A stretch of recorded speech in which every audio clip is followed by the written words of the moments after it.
Hello everyone, I'm the Creep's Cabin. I know you use these videos to fall asleep. So before that, like the video and subscribe to the channel. Also, where are you from and what time are you watching? Now get comfortable and relax.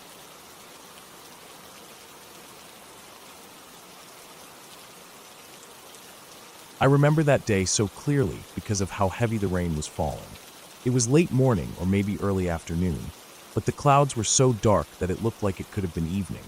I was sitting in the back seat, right behind my dad, and my brother was sitting next to me, looking out his window, bored. My dad was driving down the back road near our house.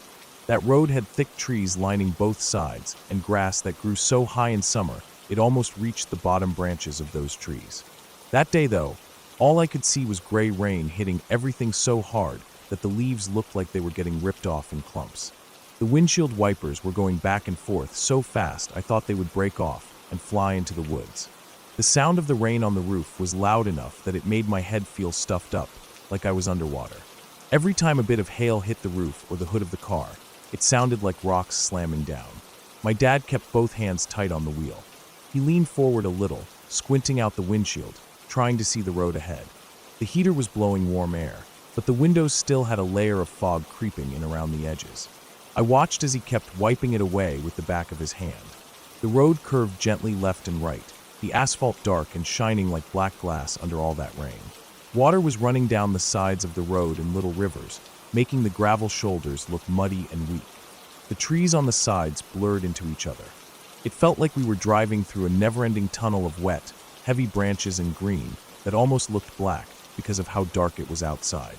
I kept looking out the front window between the seats, just to see if there was anything out there. I didn't expect to see a person. Nobody ever walked out there, unless they were checking their mailboxes or cutting grass near the edge. Especially not during a rainstorm like that. But then I saw it. Just up ahead, through the blur of rain hitting the windshield, I saw a shape. A person. They were wearing a yellow rain slicker, the kind that fishermen or construction workers wear when it's storming too hard for an umbrella to matter. The color stood out bright against all the darkness, even though the rain made it look a little washed out. They were walking really slow, their steps almost dragging. The road was empty except for us and that person. Their head was tipped down, the hood hanging forward just enough to hide their entire face. I stared hard, trying to see if I could make out a nose or mouth or even a chin, but it was just a shadow under that hood. Something about that made my stomach twist. Even though it was raining so hard, I could see the dark, wet patches spreading on the yellow material, making it stick to the person's arms and back as they moved. My dad kept driving. We were going about 30 miles an hour, maybe a little less because he was being careful with the slippery road.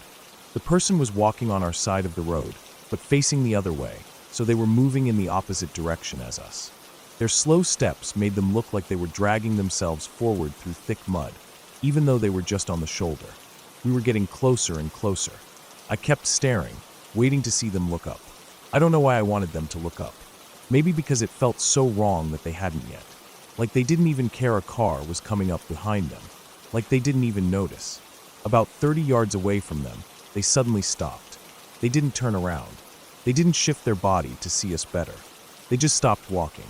Their arms hung straight down by their sides, limp and heavy. Their head stayed down, but still blocking any part of a face from view. I felt my chest tighten in a way that hurt. The rain was hammering down so hard that the windshield blurred for a second, even with the wipers going full speed, and I thought we might lose sight of them entirely. We kept approaching. 20 yards. 10 yards. I could see the rain bouncing off the top of the hood covering their head, dripping down in little streams along the edges of the slicker. Then, just as we were about to pass them, just as the front corner of the car was coming even with their back, they moved. It wasn't a turn or a step forward. It was a quick sidestep, almost a lunge, sideways into the road, right at us. My dad jerked the steering wheel slightly left, just enough to keep from hitting them. My brother and I both lurched against our seatbelts from the sudden movement. The tires splashed through the water pooled on the road, spraying it up against the driver's side window in a thick wave. My heart was pounding so hard it felt like it was trying to crawl up my throat. The person was maybe 1 foot from hitting the side mirror. If my dad hadn't swerved a tiny bit, they probably would have smacked into it with their shoulder. As we passed, I twisted around in my seat to look back. I watched through the fogged-up rear window as the person stepped back onto the shoulder and just kept walking like nothing happened. Their heads still tipped down, arms still hanging limp, but hiding their face. The rain kept falling in sheets, and pretty soon we couldn't see them anymore. They just faded back into the storm behind us.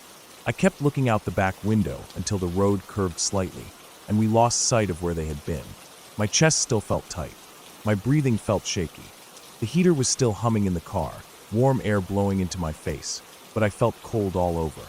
My legs felt heavy, like they were made of soaked sandbags. My brother was sitting frozen next to me. Neither of us moved for a while. Outside, the rain kept coming down in waves, slamming into the road so hard that the edges turned to muddy pools. The trees on either side bent slightly under the force of the wind and the pounding water. The sound of hail hitting the car roof came and went in short bursts, like someone was throwing handfuls of rocks at us, and then stopping. Every time it happened, I flinched a little, feeling that tension in my shoulders that wouldn't leave. My dad kept driving, holding the wheel tight. I watched his shoulders rise and fall slowly, the only movement he made besides keeping the car straight on the road. I kept thinking about how the person had stepped out right as we passed them. Not before, not after. Almost like they timed it perfectly. I thought about what would have happened if my dad hadn't reacted so fast. If he had been distracted by the rain for half a second longer. Would we have hit him? Would he have smashed against the window right next to me? Would his hood have fallen back so I could finally see his face? Or would it have stayed hidden, even as he lay on the road in the rain? The trees outside blurred together as we drove on. Every time we went under a branch heavy with water, it dumped thick sheets onto the windshield, making it almost impossible to see for a second. I kept staring out the window, seeing the wet leaves shaking and slapping against each other in the storm. The road ahead was empty, nothing moving except the flickering shadows of tree trunks through the falling rain. The car smelled like wet dirt and the stale leftover scent of my dad's coffee from earlier. The heater blew warm air into my face, but my hands were cold. I kept rubbing them together, feeling the goosebumps rising up my arms, even though I wasn't wet. My brother finally shifted in his seat, pulling his knees up to his chest and resting his chin on them. He stared at the floor of the car. I could see his shoulders moving a little with each breath. He was always quiet when he was scared. We drove the rest of the way home without saying anything. The road twisted and curved through the trees, leading us back toward the little gravel driveway that turned off into our property. When we pulled into the driveway, the gravel crunched under the tires, spraying little rocks out into the grass. The rain was still falling hard, beating against the roof and windows, turning all the flower beds into muddy pools with drowned stems sticking out. My dad parked under the carport, and I sat there for a moment, listening to the tick-tick-tick of the engine cooling down under the hood. The rain hitting the metal roof of the carport made a constant hammering sound, steady and loud. I could see the trees in the yard bending and shaking under the force of the storm. The grass was flattened, the ground turning into muddy puddles wherever it dipped low enough. Finally, I unbuckled my seatbelt and pushed the door open. The rain hit me instantly, cold and hard, soaking through my shirt in seconds. I ran to the house, feeling my shoes slip a little on the wet concrete as I went up the steps. My brother followed right behind me. When I got inside, I could still feel that tightness in my chest, like I hadn't taken a deep breath in hours. My skin felt cold and clammy, even though the house was warm. For the rest of the day, I couldn't stop thinking about that person in the yellow rain slicker. I kept picturing the way they stepped into the road, quick and sudden, like it wasn't even a choice but something they were forced to do. I kept seeing that hood tipped down, hiding everything under it, making them look faceless and empty. Every time I closed my eyes, I saw the rain dripping off the edges of that hood, running down their back in little streams that vanished into the folds of the slicker. That night, when I lay in bed, I could hear the rain still falling outside, tapping against my window like tiny fingers. I lay there with my eyes open, staring at the ceiling, listening to it. I kept thinking about how we never saw their face, how they just kept walking after almost getting hit, like nothing happened, like they didn't even care. I wondered where they had been going in that storm, walking so slow and heavy, with their head tipped down and their steps dragging along the wet gravel. I wondered if they ever looked up, or if they always walked like that, faceless in the pouring rain, moving down empty roads without ever seeing where they were. Eventually, I fell asleep to the sound of the rain. But even in my dreams, I saw that yellow slicker moving slowly down the road, hood tipped down, face hidden, water dripping down the bright fabric as they walked away into the dark storm, never looking back.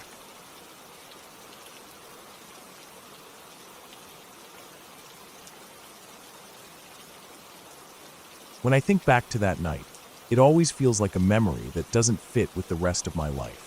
Like there is a crack there, something hidden underneath it all, something I still can't fully explain. I was about 10 years old.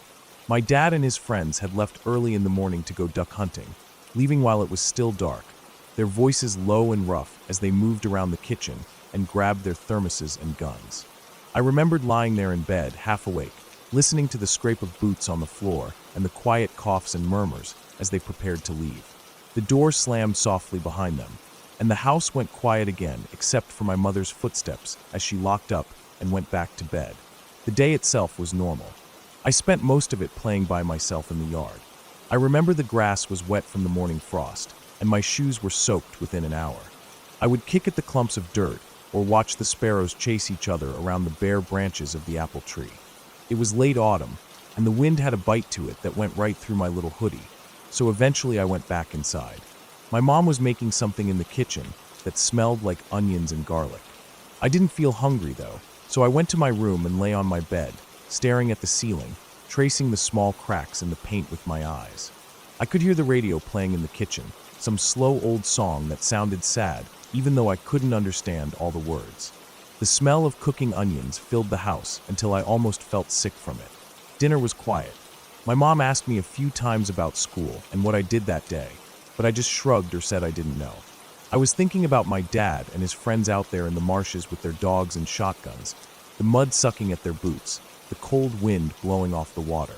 After dinner, I watched a bit of TV while my mom cleaned up. Then she told me it was time for bed. I didn't argue. I brushed my teeth, pulled on my old worn pajamas, and crawled under the heavy blankets. She came in and turned out the light, leaving the door cracked just a little so the glow from the kitchen light spilled across the floor. I lay there listening to her moving around the house, the clink of dishes being stacked, the soft sweep of the broom across the linoleum. Eventually, everything went quiet. I could hear the wind rattling the bare branches outside my window and the faint creak of the house settling as it cooled. I must have fallen asleep at some point, because the next thing I remember was waking up to the sound of men's voices in the kitchen. I lay there in the dark for a second, not really sure what time it was, or even what day it was. The voices were deep and rough, and I could hear the scrape of chairs and the slam of the fridge door. I pushed back my blankets and padded across the cold floor to my bedroom door. I pressed my ear against it first, listening. My dad's voice rumbled low and tired, and one of his friends laughed, the sound sharp and loud in the quiet house. I slowly turned the knob and opened the door just enough to peek out. The hallway was dark, but the kitchen was bright, the yellow light spilling out and making the shadows look even darker along the walls. I stepped out into the hallway, my bare feet silent on the worn carpet. I didn't go into the kitchen. I just sat down on the floor by my door, leaning against the frame, and watched them from where they couldn't see me. My dad was sitting at the table with his back to me, wearing his thick hunting jacket still, as if he hadn't bothered to take it off yet. His hair was messy, pushed flat on one side from his hat, and his face looked tired. His friends sat around the table, all of them looking rough and worn out, their faces flushed from the cold and from whatever they were drinking. There were beer cans lined up on the table, some empty, some half full. The dogs were asleep by the back door, curled up together, their muddy paws leaving smears across the tile. They were talking about the hunting trip. One of them was saying something about how he almost fell in the marsh trying to pick up a duck that landed too far out. The others laughed, and I felt this strange feeling settle over me, like I wasn't really there. As the man was talking, I suddenly knew what he was going to say next. The words formed in my head in his voice before he even opened his mouth to say them. At first I thought it was just my imagination, like when you read someone's lips before they speak. But then it happened again. My dad started talking about how his gun jammed right as a flock came overhead, and before he even finished the first sentence, I knew exactly what his next words would be. I sat there, shivering in my thin pajamas, whispering to myself, mouthing his words just before he said them. It was like I had dreamed the entire conversation before I woke up, every joke, every laugh, every pause. I tried to shake it off, to tell myself it was just a feeling or a coincidence. But the feeling didn't go away. Every time someone opened their mouth, The words would come to me before they came out, like I was seeing the world a few seconds early. The more I sat there, the more it felt like I wasn't really in my own body. I felt lightheaded, almost dizzy, and my skin prickled all over. I pressed my hands against my knees to keep them from shaking. I tried to stand up, but my legs felt weak, so I just sat there breathing slow, feeling the rough carpet under my palms, listening to the voices echoing in my head before they filled the kitchen. The conversation went on like that for what felt like hours, but it was probably only half an hour or so. They kept talking about the trip, about how cold it was before sunrise, how the dogs didn't want to swim after the ducks in the icy water, how the coffee thermos spilled in the truck on the way home. Each story came to me before they spoke it, and I felt my chest tighten each time. My mouth was dry, and my stomach hurt with a deep, twisting ache. Finally, I crawled back to bed, pulling the blankets up to my chin, my heart beating fast. I stared at the ceiling, watching the shadows move and shift with the light from the kitchen. My dad's laugh boomed once more through the house, and I whispered it to myself before it happened. I pressed my face into the pillow and tried to block out the voices, tried to block out the way my brain felt like it was buzzing with electricity. It took a long time to fall asleep. My eyes burned from staying open so long, and my body felt heavy, like it was sinking into the mattress. When I finally drifted off, I dreamed of the marshes, of dark cold water and ducks rising into a gray sky, of shotgun blasts echoing across endless mud and reeds. I woke up sweating, my heart racing, and the sun was coming up. The kitchen was quiet. The men had gone home or fallen asleep, and my dad was snoring in his chair, his empty beer can on the table in front of him. I got up and walked into the kitchen. The dogs thumped their tails against the floor when they saw me. I stood there looking at my dad for a long time. His face was slack and peaceful in sleep, his mouth hanging open slightly. I felt like crying, but I didn't know why, so I went and poured myself a bowl of cereal and sat at the table, eating quietly while the sun rose higher in the sky. Ever since that night, I've never quite believed that the world is as it seems. Sometimes, when I'm sitting in a quiet room and someone starts to speak, I feel that same prickle at the back of my neck, and their words come to me before they even open their mouths. It doesn't happen often, and when it does, it's never as strong as it was that night. But I can't forget it. I can't forget how it felt to know that maybe I wasn't just dreaming it before I woke up. Maybe I was seeing something I wasn't supposed to see. Maybe the world is already written, playing out in front of us while we walk along, thinking we're choosing our way. Or maybe my brain just glitched that night, and it was nothing more than tiredness and a child's imagination. I don't know. All I know is that every time it happens again, even just for a second, I feel that same cold fear I felt sitting on the carpet in my thin pajamas, listening to my dad's rough, tired voice echo in my head before it ever left his mouth. And every time, I wonder what else I'm not seeing. What else is hiding underneath the thin veil of what we call reality? Because ever since that night, I've never been able to trust that what I see is all there is. And maybe that's the scariest thing of all.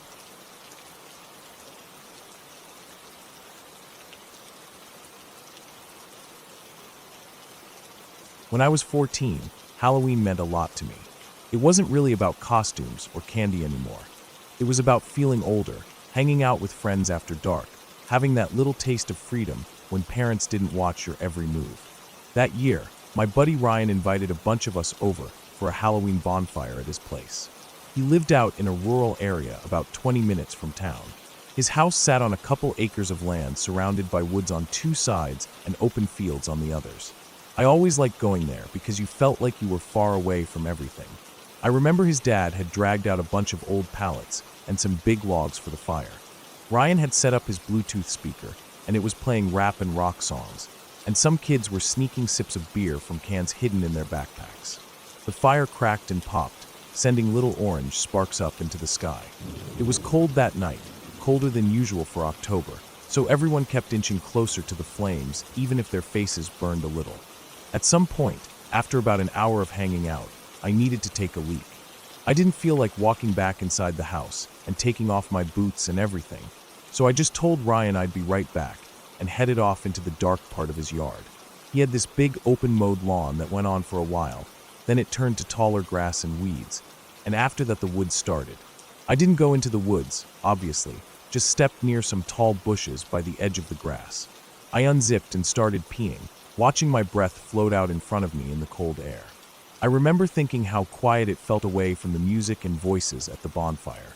I could hear the rustle of leaves when the wind blew, and somewhere far off a dog was barking. As I stood there, looking down at the ground and listening to the little stream hitting the dirt, I saw something out of the corner of my left eye. Just movement, a big shape shifting slightly in the woods about 50 yards away. It wasn't like an animal darting through the trees, it was slower, heavier. I quickly turned my head and looked directly into the trees, but saw nothing at all except the dark shapes of tree trunks, shadows between them, and the slight glow of the moonlight reflecting off some leaves. I blinked a few times, shrugged it off, and went back to finishing my business. But then I saw it again, that same dark shape moving slowly between the trees. My heart started beating faster. I looked again, directly this time, and once again saw nothing but the silent black woods. That's when I remembered something from science class a week before. Our teacher was talking about how human eyes have better peripheral vision in low light because of the rods in the retina. If you look directly at something in the dark, you might not see it as well as if you look a little off to the side. I don't know why I thought of that right then. Maybe because I was nervous and trying to make sense of what I was seeing. So I looked forward, not directly at the woods, but out of the corner of my eye towards the area where I'd seen the shape. And it was there again. This time it was clearer. I couldn't see details, but it looked like a tall, broad figure moving side to side just behind the first row of trees, like it was pacing along the edge of the woods, but staying just far enough back to stay hidden. My chest felt tight when I realized it seemed to be looking in the direction of the bonfire. It didn't look towards me, or if it did I couldn't tell, but it felt like it was focused on all of us by the fire, like it was watching. I zipped up quickly, feeling panic start to rise in my stomach. I backed away from the bushes and started walking fast towards the fire, then broke into a jog. When I got close to everyone, the warmth from the flames hit my face again, and I felt a little safer, but my mind was racing. I was thinking about who that could be out there. Ryan's place was far from any neighbors. His nearest neighbor lived about a mile down the road, an older couple who probably didn't walk around the woods at night. There was no reason for anyone to be there. It wasn't like his house was on a walking trail or near a park. I told Ryan right away what I saw. I remember how his face went pale, like he believed me instantly. Some of the other kids were laughing, thinking I was trying to scare them because it was Halloween. But Ryan didn't laugh. He ran towards his house, and I saw him banging on the sliding glass door that led to their kitchen. His dad came out tall, with a heavy jacket already on and a flashlight in one hand. He went back inside for a moment, and when he came back he had a gun slung over his shoulder. It was a hunting rifle, I think. He didn't say anything to us, just flicked on the flashlight and started walking towards the edge of the woods. I stood there watching him, my heart pounding so hard it felt like I could feel it in my ears. He walked all the way to where I had been, his boots crunching in the frosty grass. Then he walked along the tree line for a bit, shining his light into the woods. We could see the yellow beam flicking from side to side between the dark tree trunks. He disappeared into the woods for a moment, and I felt this fear that maybe something would happen to him, that maybe there really was someone out there waiting to hurt us. But after a few minutes he came back out, walking quickly, shaking his head. He came back to the fire and told Ryan that he didn't see anything, no footprints, no broken branches, nothing. I tried to tell myself maybe it was nothing.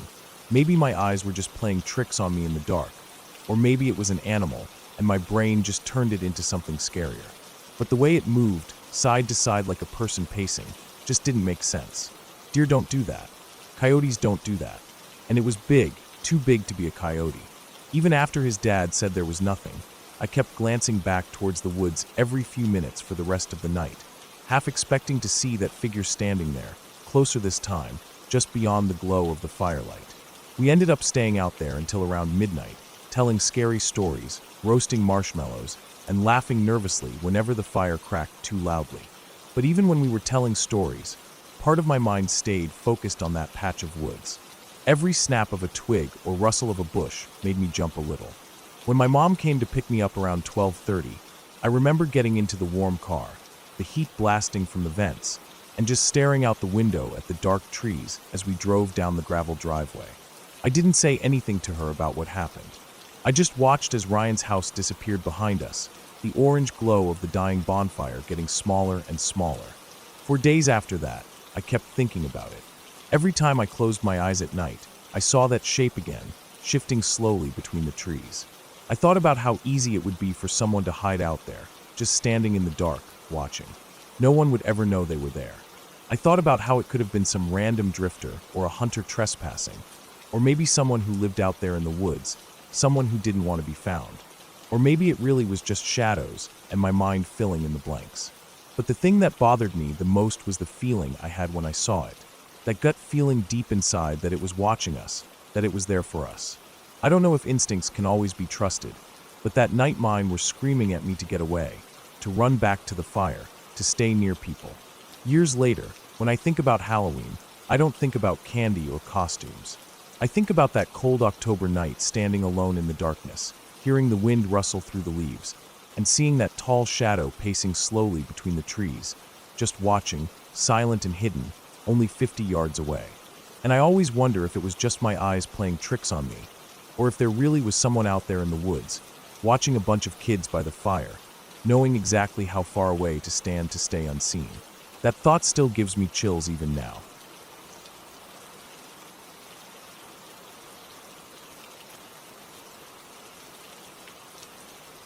I was only 4 when we lived in that house. I don't remember every single thing about it, but I can still feel it in my chest if I think hard enough. That feeling of something being wrong even when you can't say what it is. I remember the color of the walls in the living room, a pale beige that looked almost gray at night. I remember the brown carpet that was rough under my hands when I crawled around playing with my toy cars. I remember how the kitchen smelled like fried eggs in the morning and burnt toast sometimes, because my mom used to get distracted while making breakfast. I remember the windows rattling slightly when trucks drove by outside on the main road, even though our house sat back behind a small patch of grass. It was a small place, just me and my mom living there, and she tried to make it feel warm. She put flower curtains up in the kitchen and a big calendar with kittens on the fridge. I didn't really notice any of that when I was little. What I noticed were the dark corners, the way the ceiling fan made shadows move in my room at night, the way the hallway felt long and cold when I got up to use the bathroom. I didn't understand fear properly at that age, but I felt uneasy, and I think that's the best word for it. Uneasy. At night, I would sleep with a little blanket covered in cartoon dogs. I always held it tight against my face. I don't know why, but it felt like I was hiding behind it, even if it was only cloth. I would fall asleep to the sound of my mom watching TV quietly in the living room. The muffled voices through the wall made me feel safe, like I wasn't alone. Then I started having that dream. The first time it happened, I remember waking up in the dream. Everything was silent. I didn't hear the TV. I didn't hear cars outside. Nothing. Just quiet, like the whole world stopped breathing. I got out of bed, and the carpet felt cold under my feet. I walked down the hallway. The walls were dark, and I couldn't see the little painting of flowers that usually hung there. I walked into my mom's room because I wanted to see her, to tell her I was scared. But she wasn't there. Her bed was empty. The blanket was pulled back like she had gotten up quickly. I looked around the room. It was just like it always was, but it felt darker. There was a smell like dust, that dry smell that makes your nose itch. Then I saw something move in the far corner. A shape. Before I could even think about running, it grabbed me. Its hand wrapped around my neck, cold and tight. I felt my feet leave the floor. I remember feeling the air brush against my ankles as they dangled. I couldn't breathe properly. My chest burned, and I tried to kick, but my legs felt too heavy. I looked into its face, but I can't describe it. I don't think I ever saw it properly.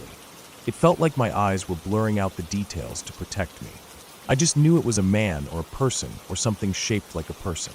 It lifted me up higher until my toes scraped the wall. Then it spoke. Its voice felt like it was inside my head instead of in my ears. It said, "You will have this dream 4 more times." I remember trying to scream, but nothing came out. Then I heard a sound in the other corner of the room. It was like plastic cracking. I turned my eyes as far as I could, and I saw a man crouched on the floor. He had a tape recorder, one of those old black ones with silver buttons. He smashed part of it with his fist. 1/4 of it broke off and slid across the carpet. Then I woke up. I sat up in bed gasping for air. My neck hurt like I had slept wrong on it, stiff and sore. I ran down the hallway crying. My mom was asleep on the couch with the TV still on low volume. I curled up next to her and she mumbled something, pulling a blanket over me before falling back asleep. The next day I forgot about the dream for a while. I watched cartoons and ate cereal with too much sugar. I played with my toy cars, making little crashing noises as they smashed into each other. But when it got dark, I started thinking about it again. I kept looking at the hallway, expecting to see something standing there. When I finally fell asleep that night, nothing happened. No dream. But a few nights later it came back. I woke up in the dream the same way. Silent house, cold carpet, dark hallway. I walked into my mom's room and she wasn't there again. The air smelled like dust. The shape came out of the corner and grabbed me by the neck. It lifted me up until my feet left the floor. This time I didn't struggle as hard because part of me remembered what would happen. The voice said, "You will have this dream 3 more times." Again I turned my eyes to the other corner, and the man smashed another piece of the tape recorder. It cracked off and fell to the floor with a dull thud. Then I woke up, gasping for air, my neck hurting again. I didn't go to my mom this time. I just lay there staring at the ceiling until morning light made the shadows disappear. Days went by. I didn't tell anyone. I didn't have the words to explain it back then. I just felt scared all the time. Even during the day, the house felt darker to me. Like the walls held onto the night, even when the sun was shining. The third dream came about a week later. It was the same as the other 2. Cold carpet, dark hallway, empty room. The ghost, or whatever it was, grabbed my neck and lifted me up. I felt my toes curl against the wall, trying to find balance. The voice said, "You will have this dream 2 more times." Then the man in the corner smashed another part of the recorder. More pieces scattered on the floor. After that dream, I started to avoid going into my mom's room, even when I was awake. I would stand in the doorway and just look at her bed, but never step inside. It felt like if I did, I would see that shape waiting for me. My mom would ask me to bring her something from her dresser, and I would say no and run away crying. She probably thought I was just being a brat, but I was terrified. Every night, I would fall asleep with my blanket pressed against my face, breathing hot, damp air through the cloth. Then we moved. I don't remember why. Maybe the rent went up, or maybe my mom just wanted a nicer place. I remember watching her pack boxes in the kitchen while I sat on the floor drawing with crayons. She kept sighing like she was tired. On the last night in that house, I barely slept. I kept expecting the dream to come back. I waited for that silent waking, that cold carpet under my feet, that shape lifting me up again. But it never came. We moved into a small apartment on the 2nd floor of a building closer to the city. I had a new room with blue walls and a window that faced the street, so I could see cars and people walking by. At night, the streetlights made orange patches on my walls. I liked that. It felt safer somehow, like the darkness couldn't fully take over. I never had that dream again. Not once. I didn't see the shape or feel its hand around my neck. I didn't see the man smashing the tape recorder. As I grew up, I thought about it less and less. I focused on school and friends and video games. But sometimes, like now, I think back to that house and those dreams. I wonder what would have happened if we hadn't moved. Would I have had the dream 2 more times like it said? What would have happened on the last dream? I don't believe in ghosts or supernatural things anymore. I think it was just my brain trying to make sense of something it didn't understand. Maybe I was feeling the stress in that house. Maybe there was tension between my mom and whoever she was dating at the time, or money problems, or just the way that house felt empty and sad. I don't know, but I do know that when I think about those dreams now, I still feel that cold hand on my neck. I still feel my feet leaving the ground. I still see that man smashing the tape recorder piece by piece. And I still feel thankful that we left before it finished. That house was old and creaky and dark in places the light never reached. Maybe it was just a house like any other. But for me, as a little kid, it felt like something was waiting in the shadows, watching me, counting down dreams I was never meant to finish. And sometimes I wonder, when I'm lying awake at night in my new home with my own family asleep around me, if I stayed there just a little longer, would I have woken up in that dream one last time? I guess I'll never know. All I know is I never had that 4th dream. And after we moved, the air felt lighter. The walls felt warmer. My blanket felt softer against my cheek. And I finally slept without waking up gasping for air, wondering if my feet would ever touch the ground again.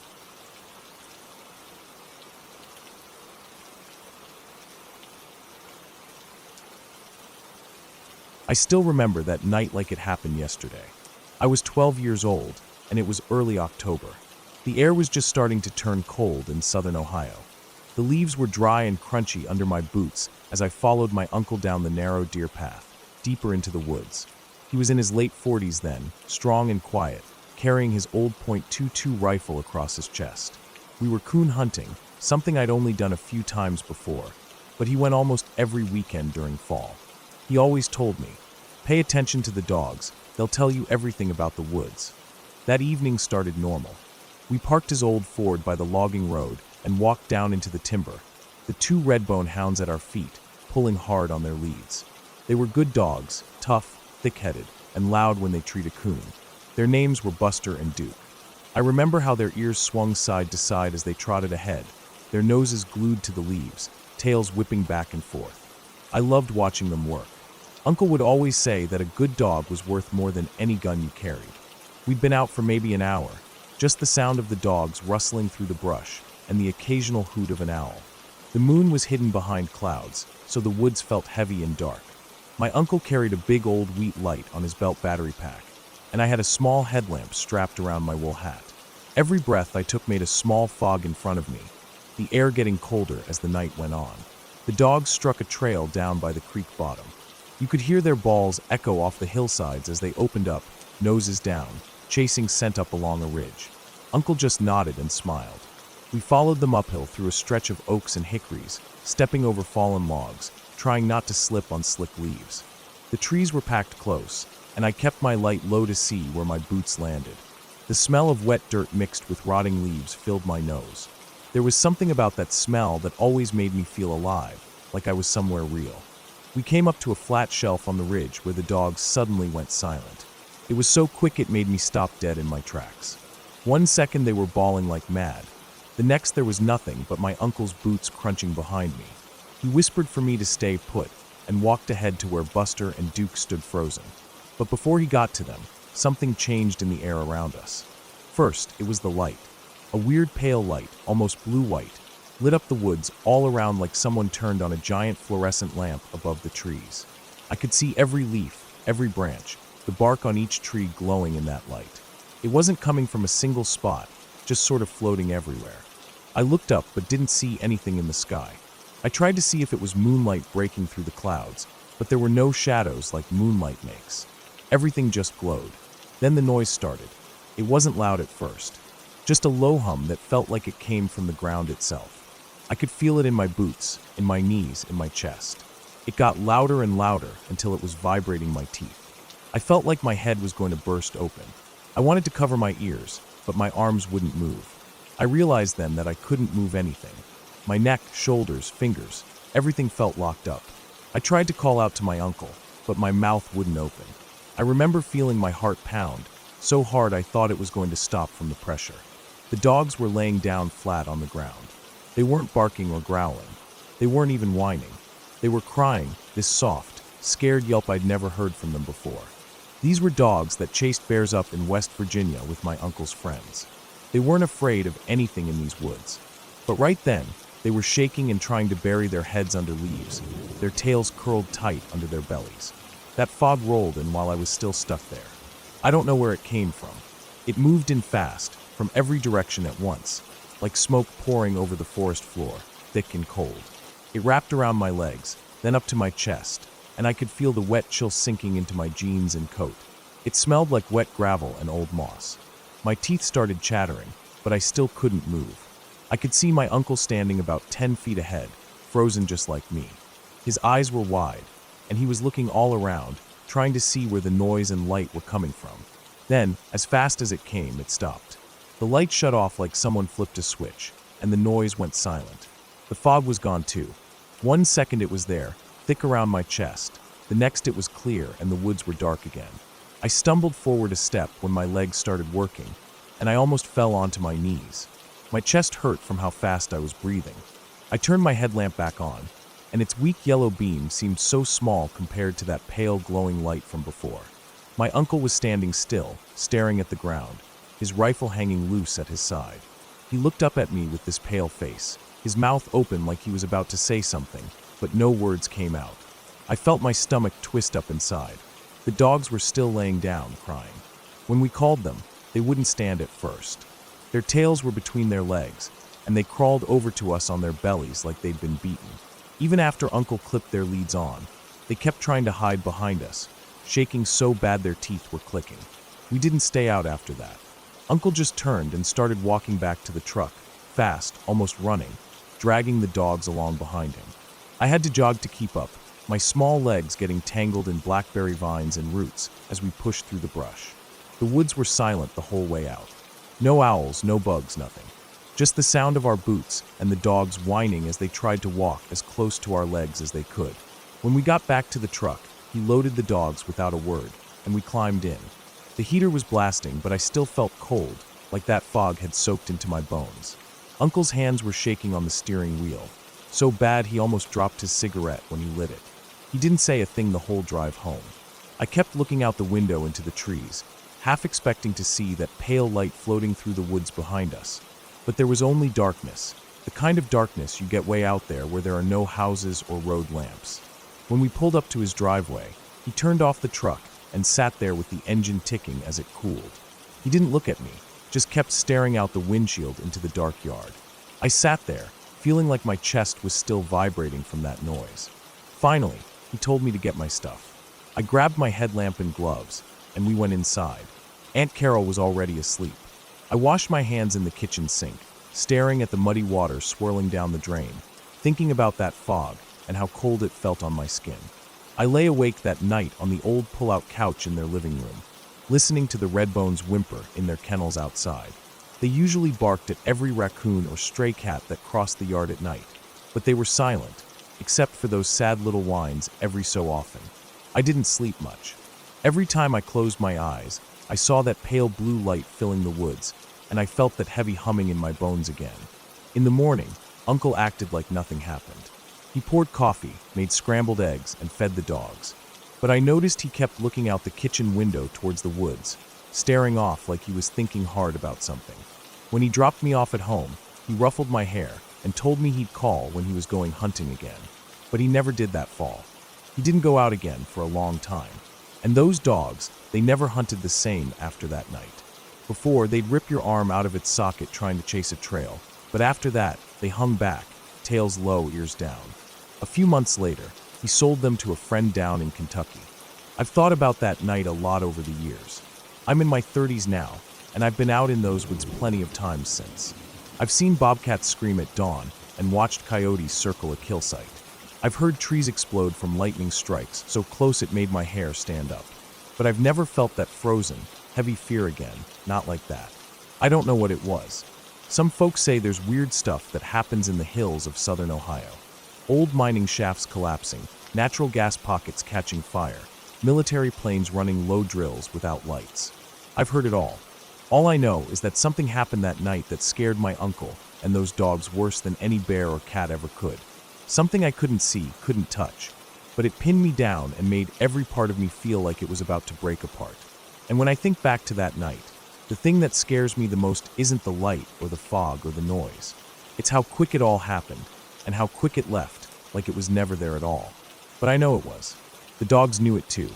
Even now, when I walk through the woods alone, and the breeze gets still and the air feels heavy, I feel my chest tighten up, just waiting to hear that hum start up again and see that pale light glow through the trees. It creeps me out to this day. Some things happen out there that you can't explain away. No matter how grown up you get, or how much you tell yourself, there's always a reason. And that's the honest truth.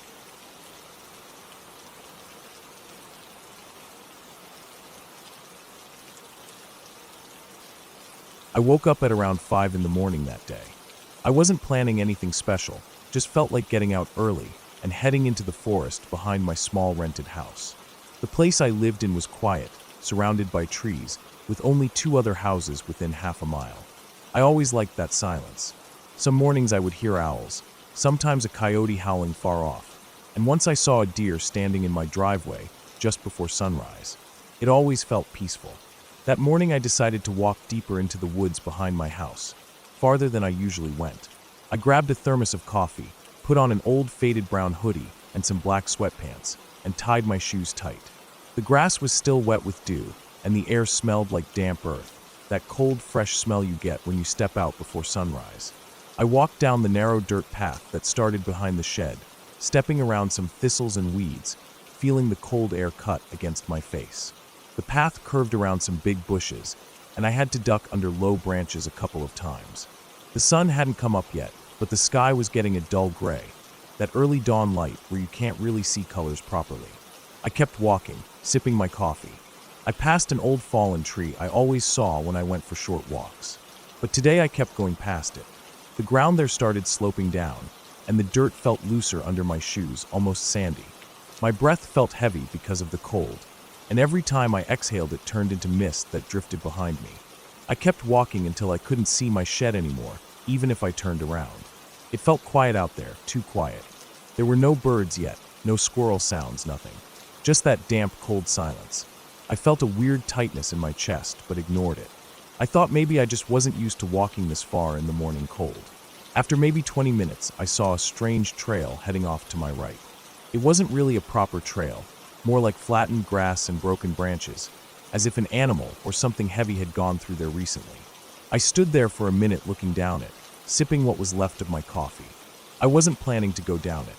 But then again, I had nothing else to do, and the curiosity got me.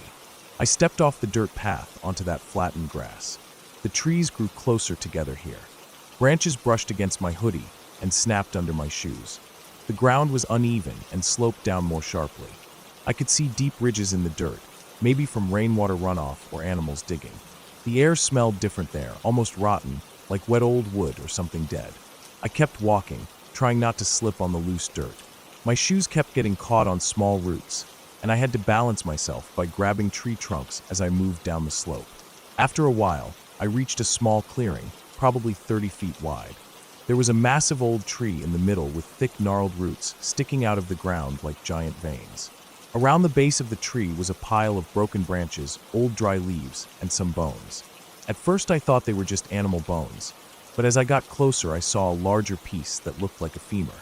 It was yellowed and chewed at the ends. I felt my stomach twist, and a cold sweat broke out on my neck. I didn't want to get too close, so I stepped back, looking around the clearing. That's when I noticed the ground was disturbed in many places, like something had been digging shallow holes and covering them back up. The dirt was loose and dark, damp with decay. There were broken feathers scattered in some spots, and I could see what looked like the stripped remains of a bird leg sticking out of one of the holes. I felt like I shouldn't be there, but my body felt frozen, like I was waiting for something to happen. The early morning light was seeping through the trees now, but it didn't make me feel any safer. I could see steam rising from the wet dirt, and it smelled strong, like blood and rot mixed together. I turned to leave, but heard a rustling noise coming from behind the tree. It wasn't loud, but it was sharp, like a foot slipping on dead leaves. I froze in place. My breath caught in my throat. I stared at the tree, waiting. The rustling stopped. I couldn't see anything but the thick trunk and those massive roots. My chest felt tight, and my hands were sweating, gripping my empty thermos. I took one slow step back, then another, careful not to snap any twigs under my shoes. My ears were ringing with the silence. I turned around and started walking quickly back the way I came. The whole time I felt like something was following me. I didn't hear footsteps, but every time I stopped I could hear that same rustling a few seconds later. I tried to calm myself down, telling myself it was just an animal, maybe a raccoon or a deer. But the smell of rot didn't go away, and I felt a sharp fear climbing up my throat like I was going to gag. My legs felt weak, but I forced myself to keep moving. My eyes scanned the trees constantly, trying to see if there was anything behind me. I could see small branches swinging slightly, like something had brushed past them. After what felt like an hour, I finally saw the old fallen tree that marked the trail back to my shed. My feet slipped a couple times because I was practically jogging at that point, but I didn't care. I just wanted to get out of there. When I reached my backyard, I stopped and looked back at the trail. The sun was up now, lighting up the trees in gold and yellow. Everything looked peaceful and quiet, as if nothing had happened. But my stomach was still twisted up in knots, and my hands were shaking so bad I almost dropped my thermos when I tried to open the back door. I went inside and locked the door behind me. My whole body felt cold, like I had been in ice water. I sat down at the kitchen table, staring at my hands. Dirt was caked under my nails from grabbing the tree trunks on the slope, and the knees of my sweatpants were muddy. I felt sick to my stomach. I tried to drink some water, but it tasted metallic, like blood. I kept thinking about those bones under the tree, about the smell of rot, and that soft rustling sound. I felt like something was still watching me through the window, but I didn't look. I didn't want to know. Later that day, around noon, I decided I needed to know if I had imagined it. I didn't want to go back alone, so I called my landlord, who lived 2 houses down. He was an old man, always wore flannel shirts and heavy boots, and he knew the woods better than anyone else around here. I told him there was something dead out there that smelled bad, and asked if he could come check it out.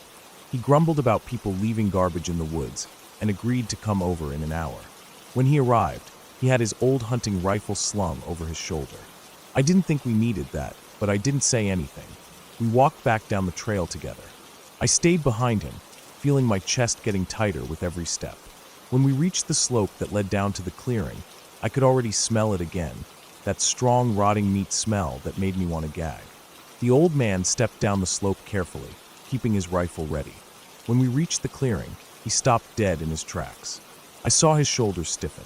He didn't say a word, just walked forward, poking the ground with the tip of his boot. He crouched down near one of the holes and dug at the dirt with his fingers. I could hear him breathing heavy, wheezing slightly. He pulled something out of the dirt and held it up. It was a shoe, caked in dirt, the sole peeling off. He tossed it aside and started digging faster. I stood there frozen, watching him. After a minute, he stopped and sat back on his heels. His face was pale, and his eyes looked empty. He told me to go call the sheriff. His voice sounded rough and broken. I turned around and scrambled back up the slope, almost slipping twice. I ran back to the house as fast as I could, my lungs burning. My hands were shaking so bad I could barely dial the number. The sheriff arrived within 30 minutes, along with 2 deputies. They went down there and taped off the area. I stood on the dirt path watching them. They brought up 2 bags. One was small and light, the other was heavy and long. I didn't need to ask what they were. My stomach felt hollow, like I was floating above my own body. For days after that, my yard was filled with people, deputies, forensics, dogs searching the woods. They found more shallow graves. All animals except one. The sheriff told me quietly a week later that they found a missing hiker buried under that old tree, bones picked clean by animals in time. They never found who did it. My landlord moved out 2 months later. I couldn't sleep properly after that, knowing what had been buried just a short walk from my house. Every time I closed my eyes, I saw the tree roots wrapped around old bones like they were trying to pull them deeper into the earth. I moved out 6 months later, packed everything in one day, and left before sunset. I never went back to that place. Now I live in the city where the lights are always on at night, and the only trees are planted neatly along sidewalks. But sometimes, even now, I wake up before dawn and sit at the window. I stare into the darkness, and I can almost smell that cold, rotting air drifting up from the woods, and I can hear faint rustling in the shadows that makes my heart pound until the sun rises again.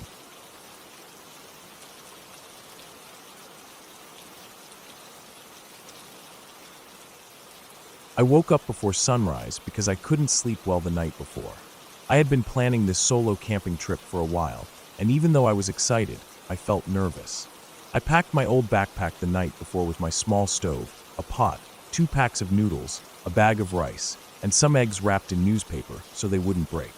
I also packed my torch, a spare set of clothes, a rain jacket, my blanket, and my old sleeping bag. Before leaving, I filled my bottle with water and put a small knife in the side pocket, just in case I needed to cut wood or rope. The plan was to hike up into the forest behind my village, climb past the rocky stream, and set up camp in the small clearing I had found last year. The sky was still dark blue when I walked down the narrow dirt path that cut through the cornfields. There was a cold breeze, and I could see the fog hanging low near the ground. I walked quickly, my shoes brushing through the wet grass on the edges of the path. I passed the last small house on the edge of the village and felt like I was leaving all the safe things behind. Once I crossed the broken stone wall that marked the forest boundary, I stopped to take a deep breath. The place smelled damp and old. I could hear insects buzzing somewhere and the distant sound of water dripping. I started walking up the slope, carefully placing my feet between rocks and thick roots. After a while, the path narrowed and trees grew closer together. I could see dewdrops shining on spider webs between the branches. Birds began to wake up and chirp above me. The light was dim under the tall trees, but it felt peaceful. I kept walking until I reached the stream, jumping over stones to cross it, and climbed up the rocky side carefully. My hands touched cold, rough stone, and I could feel dirt getting under my fingernails. When I reached the top, I rested for a bit, breathing heavily, wiping sweat off my face with my sleeve. I kept going for another hour until I reached the clearing. The clearing was a small flat space surrounded by old pine trees. There was a big fallen log near one side, and a small circle of stones someone had used for a fire long ago. I dropped my backpack and sat down on the log, looking around. The sun was rising properly now, the light cutting through the trees and lighting up dust and pollen floating in the air. I felt peaceful, even though my legs hurt from the climb. I unpacked slowly, spreading my blanket on the ground, putting my sleeping bag on top. I set up a small fire using dry pine needles and twigs. The smell of burning pine was strong and warm. I boiled some water and made noodles, eating them straight from the pot, blowing the steam away before each bite. I spent the morning exploring around the clearing, collecting some thicker branches to keep the fire going later. I saw old mushroom stumps, claw marks on a tree that could have been from a bear long ago, and an old glass bottle half buried in the dirt. I wondered who had left it there. When afternoon came, the forest felt silent and heavy with heat. I lay down for a while on my blanket, listening to cicadas buzzing loudly in the distance. After resting, I decided to walk further up the slope behind the clearing to see what was there. I took my torch just in case and left everything else at the camp. As I climbed, the trees got thicker and the light dimmed. I walked carefully, avoiding thorns and moving away low branches with my hands. The slope was steep, and after 30 minutes my calves were burning. I thought about turning back, but curiosity kept me going. I saw a small ridge up ahead and forced myself up to it. When I reached the top, I realized it was almost flat beyond it, like a small hidden plateau. There were trees here too, but thinner, and the ground was covered with dry brown pine needles. I stood there catching my breath, looking around. I noticed there was an old rusted barrel, half buried near a tree. I walked over to it. The barrel was big and covered in brown flakes of rust, its edges sharp and bent. I kicked it lightly with my foot. It didn't move much, but made a hollow echoing sound that made me feel uncomfortable for some reason. I turned to look around and saw that to the right of the barrel there was a flat patch of ground where the pine needles were disturbed. I walked closer and saw faint marks in the dirt. It looked like old tire tracks but smaller, or dragged marks from something heavy. The marks disappeared into the trees. I suddenly felt cold, even though it was hot. I stood there for a while listening. There was no wind here, and no sound except the distant buzz of insects far below.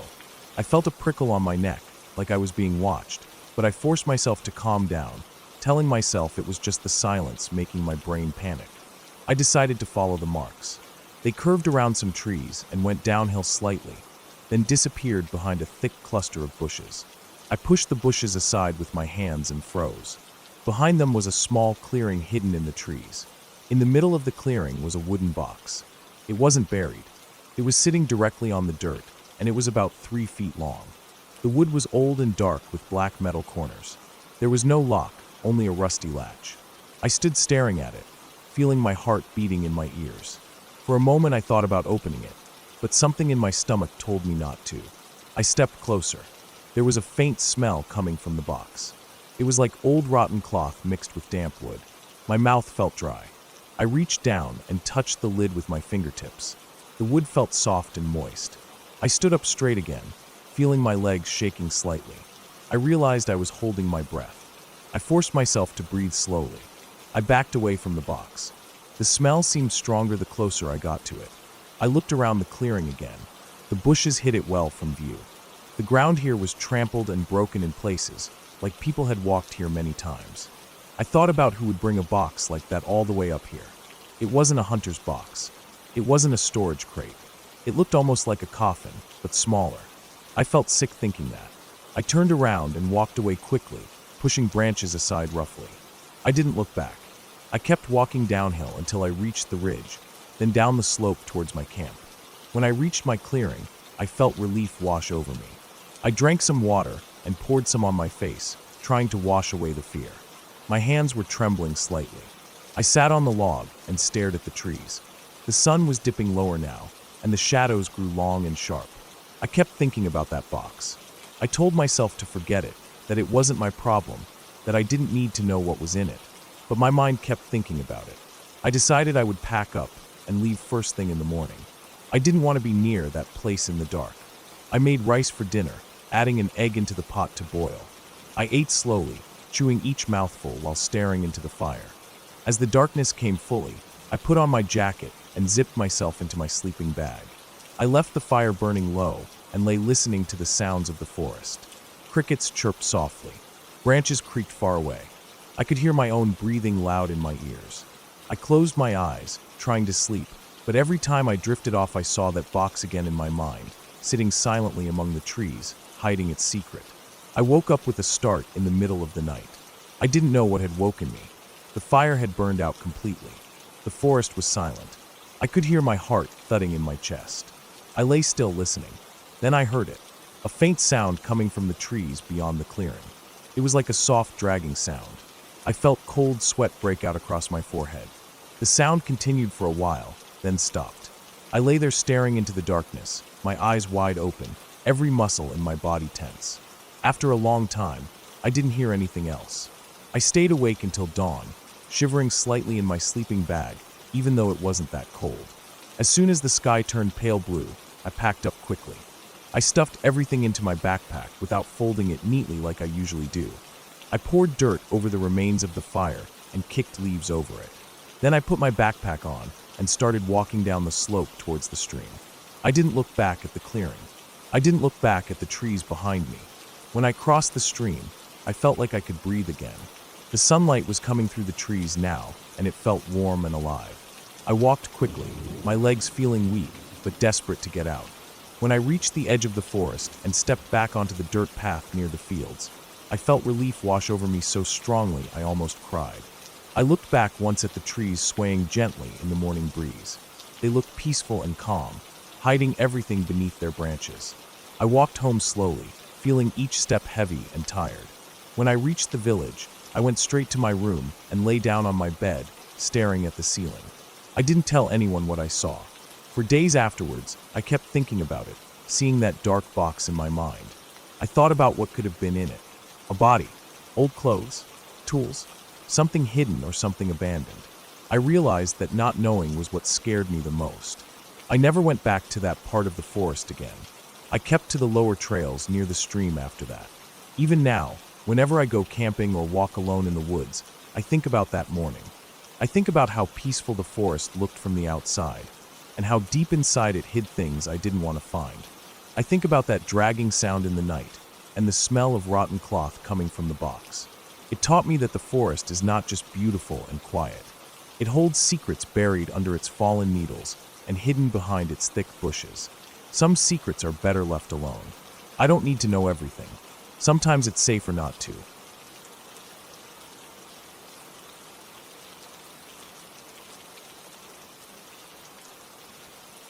I had been working long weeks back to back without any proper sleep or rest, and by Friday evening, my eyes burned from staring at screens all day. The office was stuffy with the smell of coffee, dry air from the vents, and old carpet that always smelled faintly like dust no matter how often it was vacuumed. When I finally clocked out, I sat in my car for 10 minutes before starting it, leaning my head against the steering wheel, thinking about how I needed something to reset myself. Something away from city lights and the constant buzz of notifications and background noise. So I drove home, threw my work laptop on the couch, and started packing a small black duffel bag with my camping stove, a couple of instant noodle cups, my sleeping bag, a folded-up foam mat, my black thermos, and a change of clothes. I grabbed a half-full bottle of water from beside my bed and stuffed that in too. By 8 p.m., I was driving north, out past the last scattered suburbs into farmland, and then into the wooded hills beyond. I didn't have a plan, just a need to be alone somewhere quiet. My headlights showed small brown rabbits sitting on the gravel shoulder, their eyes glowing back at me before they scurried away. I passed silent farmhouses with dark windows and big moonlit yards, then started seeing nothing at all except trees packed close to the road and the occasional old sign for a campground or a fishing spot. Finally, I saw a narrow dirt pull-off beside a metal gate. There was no sign, but I saw on my phone that it led into a section of public forest.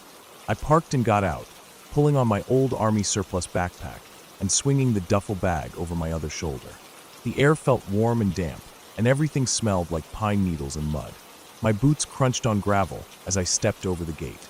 I walked for almost an hour along the trail under the moonlight, only turning my flashlight on a couple of times when I thought I heard something big moving in the brush. It was probably deer, but the darkness made every noise feel larger and closer.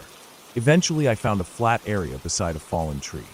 The tree was huge and half-rotted, with parts of its trunk crumbling into the soil and small mushrooms growing along the side. I set my stuff down and stretched my shoulders, feeling them pop and loosen up after carrying the bags. I cleared away some branches and pine cones, unrolled my foam mat, and laid my sleeping bag out on top. I put my duffel bag down near my head as a makeshift pillow, then set up my small camping stove a few feet away.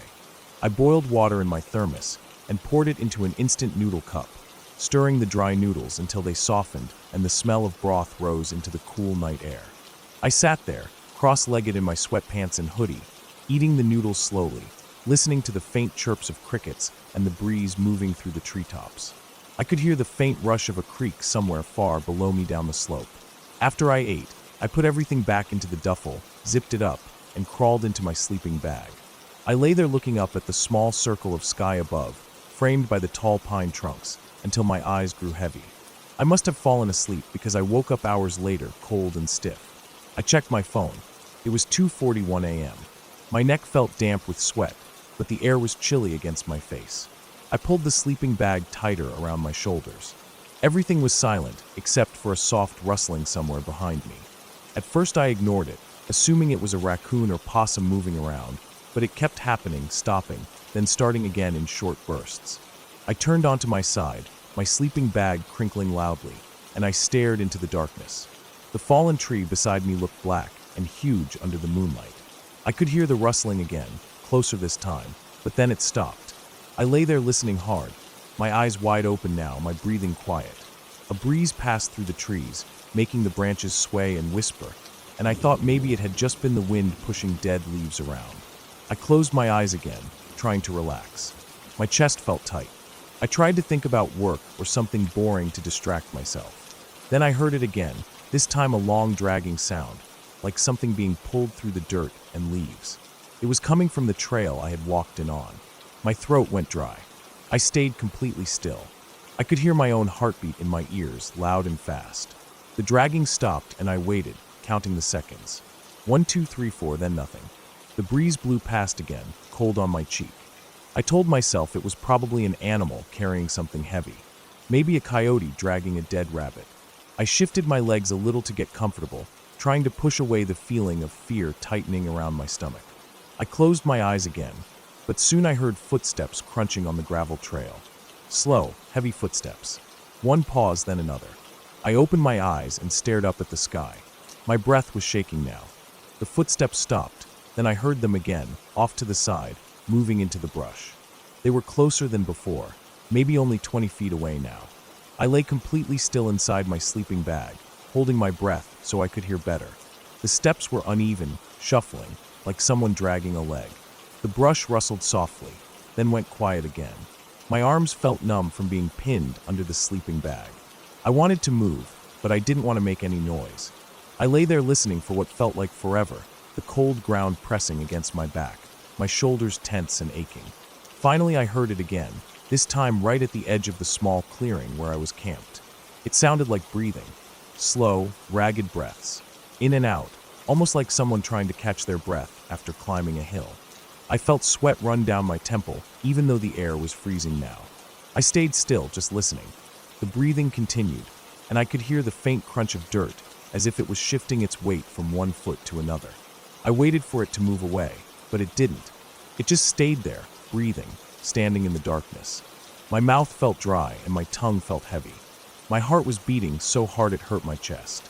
I tried to remember if I had left my small pocket knife in the duffel bag or my pants. I couldn't remember. I didn't want to move to check. Minutes passed. The breathing continued, steady and deep. I thought about turning on my flashlight, but something in me felt like that would be a terrible idea. Like if I saw whatever it was, things would get worse.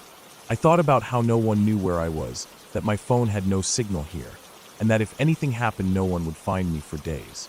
I thought about my mom, and how she always told me not to go off alone like this. My teeth started to chatter, not from cold but from fear.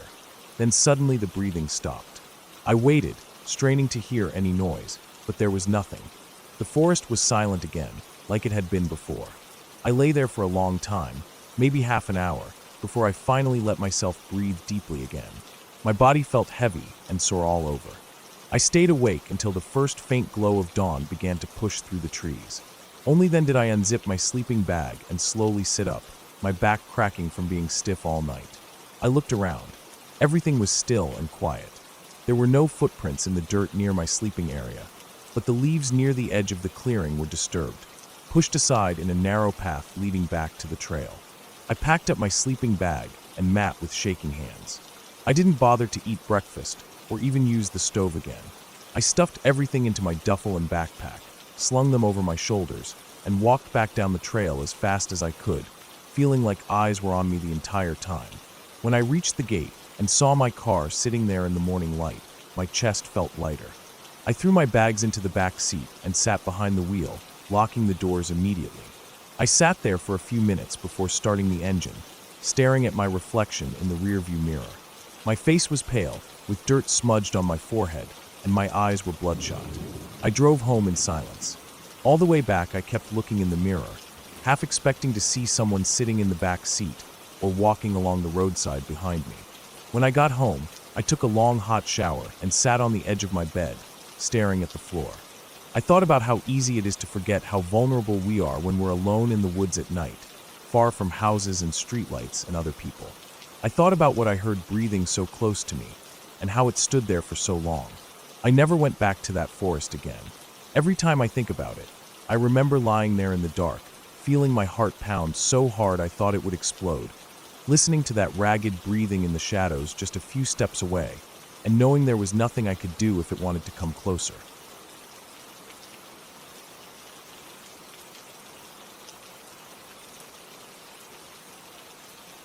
When I was a kid, school holidays were always the best time because we got to visit my uncle's lodge. It wasn't just a small cabin or a house in the suburbs. It was this massive old lodge sitting on a huge piece of land, and behind it stretched this thick line of bushland that seemed to go on forever. The grass around the lodge was dry and crunchy under our feet, and there were old rusted pieces of farm equipment lying around here and there, half hidden in the tall grass. My brother and I would spend every day exploring something different, climbing up the giant gum trees, building little forts with sticks and old roofing iron we found lying around, and poking around in the empty creek beds pretending we were explorers finding new lands. It was hot that day, I remember that clearly. The sort of heat where the back of your neck gets that sticky feeling, and the cicadas screech so loud you can hardly hear yourself think. My brother was inside with Dad watching TV, and everyone else had gone into town to get groceries and grab lunch at the bakery. I was outside with my dog, Rusty. He was this big golden retriever cross who never left my side no matter what. We were down near the empty creek that ran behind the old machinery shed. The creek was only ever full during winter, and even then it wasn't much, just a trickle. But the banks were deep enough that my brother and I would slide down them and use sticks as swords while we played. I remember I was flicking little stones down into the dried-out creek bed, listening to them clatter and bounce off the hard clay, when Rusty suddenly pricked his ears up and stared into the trees on the other side. His whole body went stiff, tail sticking out straight, his hackles up. Before I even had time to call him, he bolted, disappearing into the tree line. I yelled out his name so loud my throat hurt, but he didn't stop. He just kept running, and his body disappeared behind a mess of thin gum trunks and wiry bushes. At first, I didn't move. I thought he'd come back in a second like he always did. But when he didn't, I started feeling sick in my stomach. I didn't want to leave him out there alone, and I didn't want to go back to the lodge without him because Dad would be angry if he went missing. So I climbed down the creek bank and started pushing through the trees where he'd gone. The bush was dry and rough. Thin twigs and scratchy leaves kept grabbing my shorts, and the ground was covered in fallen branches and dried leaves that crunched under my feet. I tried to follow where I thought he'd gone, but he was so quick. Every now and then I thought I heard him moving ahead, but it was just the wind pushing the trees around. I started to call his name over and over, my voice cracking from how dry my throat was getting. It didn't take long before I realized I was lost. I stopped walking and looked around. Everything looked the same in every direction. Thin white tree trunks, gray leaves, dry grass, patches of reddish dirt with scratch marks where kangaroos or wallabies had been digging for water. I felt tears starting to sting my eyes, but I tried to swallow them back down. I spun around, trying to figure out where I'd come from, but it was useless. I didn't know how far I'd walked, or even what direction the lodge was in anymore. I started running then. My chest was burning and my legs felt heavy, but I just ran in what I hoped was the right direction. I kept thinking that I needed to get Dad. He would be able to find Rusty. He always knew what to do. I remember my foot catching on something hard and knobbly. It felt like time slowed down for a second as I felt myself falling forward. The dry smell of dirt and eucalyptus leaves rushed up at me, and everything went black before I even hit the ground. When I woke up, my head felt heavy and strange, like when you wake up too fast from a deep sleep. I was lying on my side in this little gully at the bottom of an embankment. The dirt was cool against my cheek, and there were little rocks and leaves sticking into my skin. It took a few seconds before I realized where I was or what had happened. My head felt fuzzy, and my ears were ringing a little bit. That's when I felt something wet on my face. I blinked a few times and realized Rusty was there, licking me over and over with his big, sloppy tongue. His fur was warm and dusty, and I wrapped my arms around his neck and pressed my face into him. I was so happy to see him I started crying, but it wasn't loud crying, just quiet tears that rolled down into the dirt under me. Rusty wasn't standing up, though. He was lying flat on his stomach, his tail stiff and pressed down into the dirt, and he was making this weird, grumbling bark deep in his chest. It wasn't like his usual bark when he was excited or trying to get attention. This was low and vibrating, and I could feel it against my arm. His ears were flat against his head, and his eyes were locked on something behind me.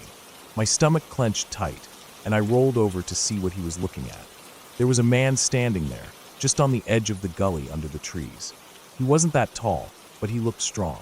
His shoulders were wide, and he was wearing a faded blue work shirt with the sleeves rolled up to his elbows.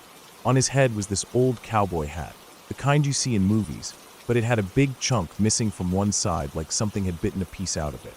He stood there for a second, looking down at me with this expression I couldn't really read. Then he stepped forward, down into the gully, and stood right next to Rusty and me. He reached his hand down to me. He was wearing these thick brown gloves, the kind my dad used to use when fixing fences or moving firewood, and I remember thinking it was weird because it was so hot that day, and gloves would have made his hands sweat like crazy. He pulled me up so easily it was like I weighed nothing. My knees were scratched and bloody, and there was dirt all over my shirt, but he didn't say anything about it. I remember feeling small standing next to him, and Rusty pressed himself right up against my leg so hard that I almost fell over again. The man didn't say anything at first. He just started walking, and I felt like I had no choice but to follow him. He grabbed my hand in his gloved one, and it felt rough but gentle at the same time. Rusty stayed pressed against my other leg the whole time we were walking. He kept bumping into me with his shoulder, and I had to keep catching myself so I didn't fall again. The man didn't look at me or say anything the whole way back. I just watched the back of his boots, brown leather caked in dust, as he walked in front of me. We reached the creek bed so quickly it didn't even feel real. 1 minute I was deep in the bush, and the next I was standing in the dry creek bed, looking up at the lodge in the distance.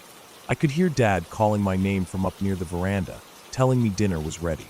My chest felt light with relief, and I started running up the creek bank towards the house.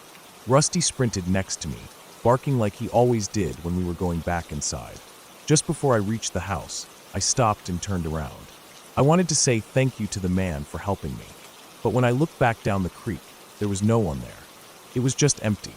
The trees were still swaying in the hot breeze, and I could hear a magpie warbling somewhere far away, but the man was gone. I didn't think much about it at the time. I just figured he had places to be, or maybe he didn't want to come up to the lodge for some reason.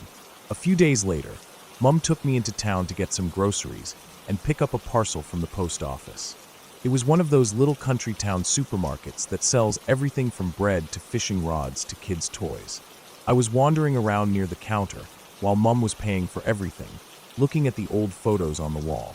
They had black and white photos of the town back in the day, dusty cars parked out the front, kids with bikes leaning against the windows. There was one photo that caught my eye because it looked more recent than the others. It was of a man standing in a vegetable garden with a dog sitting next to him. He was wearing a cowboy hat with a big chunk missing on one side. My chest tightened, and I felt my hands start to shake a little bit. I walked over to the counter and pointed at the photo, asking the lady behind it who that man was. She was old, with gray hair pulled back into a tight bun, and she squinted at the photo for a second before nodding. She told me his name was Mr. Rogerson. He used to own the store back in the day, before she worked there. She said he grew all his own vegetables out in the bush behind his property and brought them in every morning to sell. She said he was a good man, always helped people out, but he died a long time ago. I asked her what happened to him, and she said he died in a freak accident. She said he went out to check on his crops one day, but a big storm blew in. His dog fell down an embankment into a gully, and when he tried to climb down to get it, a big branch broke off a tree and fell on him, breaking his back. They didn't find him for weeks. When they did, his dog was still lying next to him, dead from starvation. I didn't say anything after that. Mom finished paying, and we walked back out to the car. I didn't tell her about the man in the woods that day. I didn't tell anyone, not even my brother. But that night when I lay in bed listening to the wind rustle the gum leaves outside the open window, I thought about him. I thought about how he held my hand with his gloved one and walked me back home, about how Rusty pressed against my side the whole way, like he was trying to protect me from something I couldn't see. I never saw him again after that. Every time we went back to the lodge, I stayed close to the house. I still played with Rusty, still ran down the creek bed and flicked rocks across the hard clay, but I never went back into those trees alone. Even when I grew up and we stopped going there, I still remembered that day so clearly. The feeling of the hot sun beating down on my neck, the smell of dry dirt and eucalyptus, the rough leather glove around my small hand, and Rusty's warm body pressed so hard against my leg it almost hurt. Sometimes, when I'm driving down old country roads or walking through bushland on a hot afternoon, I still think about Mr. Rogerson. I wonder if he was just a figment of my imagination, something my brain made up to help me feel safe when I was lost and scared. Or maybe he was just a man passing through, a man who happened to be there at the right.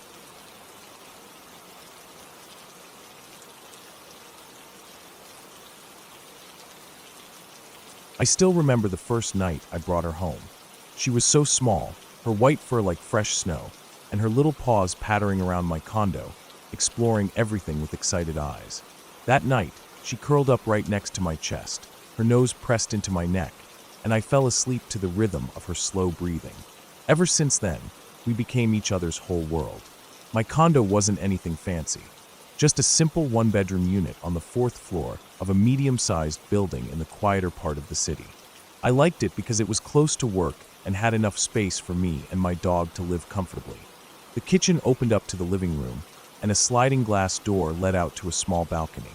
From there, I could look down and see the street lined with trees and small parked cars, though at night, it always seemed darker than it should have been. Street lights didn't fully reach some corners of the lot, leaving shadows around parked cars and bushes. Sometimes at night, when I stood out there to feel the cold air, I would look down and feel a strange unease, like someone was standing just behind one of those dark parked cars, watching silently. But I would always shake it off and go back inside to her. She would be waiting at the sliding door, her tail wagging in fast, excited flicks. Every night was the same. I would eat dinner on the couch while she lay near my feet, her head resting on my slippers, her eyes half closed. After dinner, I'd take her out for a walk along the quiet streets. She would sniff every tree, every pole, every patch of grass with her ears perked up and her little body bouncing with every step. Then we'd come home, and I'd shower while she waited outside the bathroom door, listening to the water running. When I came out, she'd be wagging her tail like she hadn't seen me in days. At night, she slept on my bed, sometimes curled at my feet, sometimes right next to me, her head resting on my pillow. There was never a moment she wasn't near me, except for the times I was out for work or groceries. I loved her more than anything. She made the loneliness of living alone bearable. I would talk to her about work stress, about the stupid drivers on the road, about everything and nothing, and she would listen, her ears twitching now and then, looking at me like she understood every word. But then, that night happened. It was around 10 p.m. I was watching something on YouTube with my dinner plate on the coffee table in front of me. She was lying right at my feet, chewing on a little toy, her tail flicking against the floor in contentment. After a while, she stopped chewing and stood up, her ears perked high and her body suddenly tense. She stared at the front door, her head low, her eyes locked on it like she saw something moving behind it. Her fur along her back stood up slightly, and she let out a low growl. I remember the feeling that went through me, a cold, crawling feeling under my skin. I looked at the door, expecting to hear a knock or see a shadow pass by through the peephole glass, but there was nothing. I told her to stop. I tried to distract her with her toy, but she wouldn't even glance at it. She just kept staring at the door, her growl never stopping. I stood up and walked to the door. I pressed my eye against the peephole, but the hallway was empty. I opened the door and stepped out barefoot, feeling the cold tile under my feet. I looked left and right. Empty, completely silent. I stood there for a while, listening to the faint hum of the hallway lights, but heard nothing else. Finally, I went back in and locked the door. She was still staring at it, her body stiff. I kneeled down and scratched her ears, but she didn't even look at me. Eventually, I picked her up and carried her to the bedroom. She slept on my pillow that night, her head turned towards the door, her ears twitching every few minutes as if she was waiting for a sound only she could hear. After that night, it started happening every week or so. Sometimes while I was cooking, I'd hear her low growl from the living room, and I'd rush out with my hands still wet from washing vegetables, only to find her staring at the door again, her eyes wide and unblinking. Other times, I'd be watching TV and feel her body tense up against my leg. She'd stand and slowly walk to the door, her hackles raised, her body trembling slightly. I would always check. I even started opening the door every time, looking left and right, sometimes stepping out into the hallway and listening for footsteps. Nothing, not a sound. I thought maybe someone was walking past quietly, or maybe there was a stray animal outside. But week after week, it kept happening. She never barked, just growled in that low, threatening way that I had never heard from her before. I told my friends about it. Some said it was probably just another dog outside, or maybe a raccoon rummaging near the building entrance. Some laughed it off, saying my dog was probably just seeing shadows moving under the door. But I knew her. She wasn't like that. She wasn't the type to growl at shadows or reflections. She loved everyone and everything, even birds that would land on the balcony railing. She would just wag her tail and look at them with curious eyes. That growl was something new, something deep and real, like she was warning me. The worst night was when I had friends over. The condo was full of laughter and noise. Everyone was talking, holding drinks, standing around the living room while music played from my phone speaker. She was loving it. She ran from person to person, getting head scratches and belly rubs, her tail wagging so hard her whole body wiggled with it. She was in heaven with so many people giving her attention. I was standing near the kitchen counter, laughing with two friends, when suddenly, everything went quiet. I didn't notice it at first. I just felt something change in the room. I looked over to where she was, and she was standing in the middle of the living room, staring straight at the front door. Her body was stiff, her tail straight out behind her, and that same low growl was rumbling from her chest. Everyone turned to look at her. One of my friends asked what she was doing. I shrugged and walked over to the door. I opened it and looked outside. Nothing. The hallway was empty and silent, like always. I stepped out and looked around again, feeling my heart beating faster. I even walked down the hall to the elevator, looked down the stairwell, checked both ends of the hallway, but there was no one there. I came back in, feeling uneasy, and closed the door. She was still growling, her eyes following something invisible along the bottom of the door frame. Eventually, I called her name and she snapped out of it, running back to the nearest guest for pets like nothing had happened. But the rest of the evening felt strange after that. I couldn't shake the feeling of being watched. When everyone left later that night, I double-locked the door and pushed my heavy shoe rack against it, just to feel safer. For months, this kept happening. Sometimes she'd do it in the middle of the day, when everything was bright and normal. Other times, late at night when I was half asleep on the couch, I'd hear her start growling softly and see her sitting there, staring at the door. Every time I checked, there was nothing. No knocks, no footsteps, no sounds of keys or locks from any other unit. Just silence. I stopped telling people about it after a while, because everyone had the same explanations. Another dog, an animal, maybe an echo from the hallway. But it didn't feel like that to me. It felt like she was seeing something that I couldn't. She passed away last December. I was back at my parents' place for the holidays, and she got sick suddenly. The vet said it was her heart. I was there with her, holding her little head in my hands as she looked up at me, her eyes slowly closing while I told her she was a good girl, the best girl in the world. After she was gone, the house felt so empty. I stayed at my parents' place for a while after that. I didn't want to go back to the condo. I didn't want to go back to that silence. When I finally did, it felt wrong the moment I stepped in. The place was quiet in a way that made my ears ring.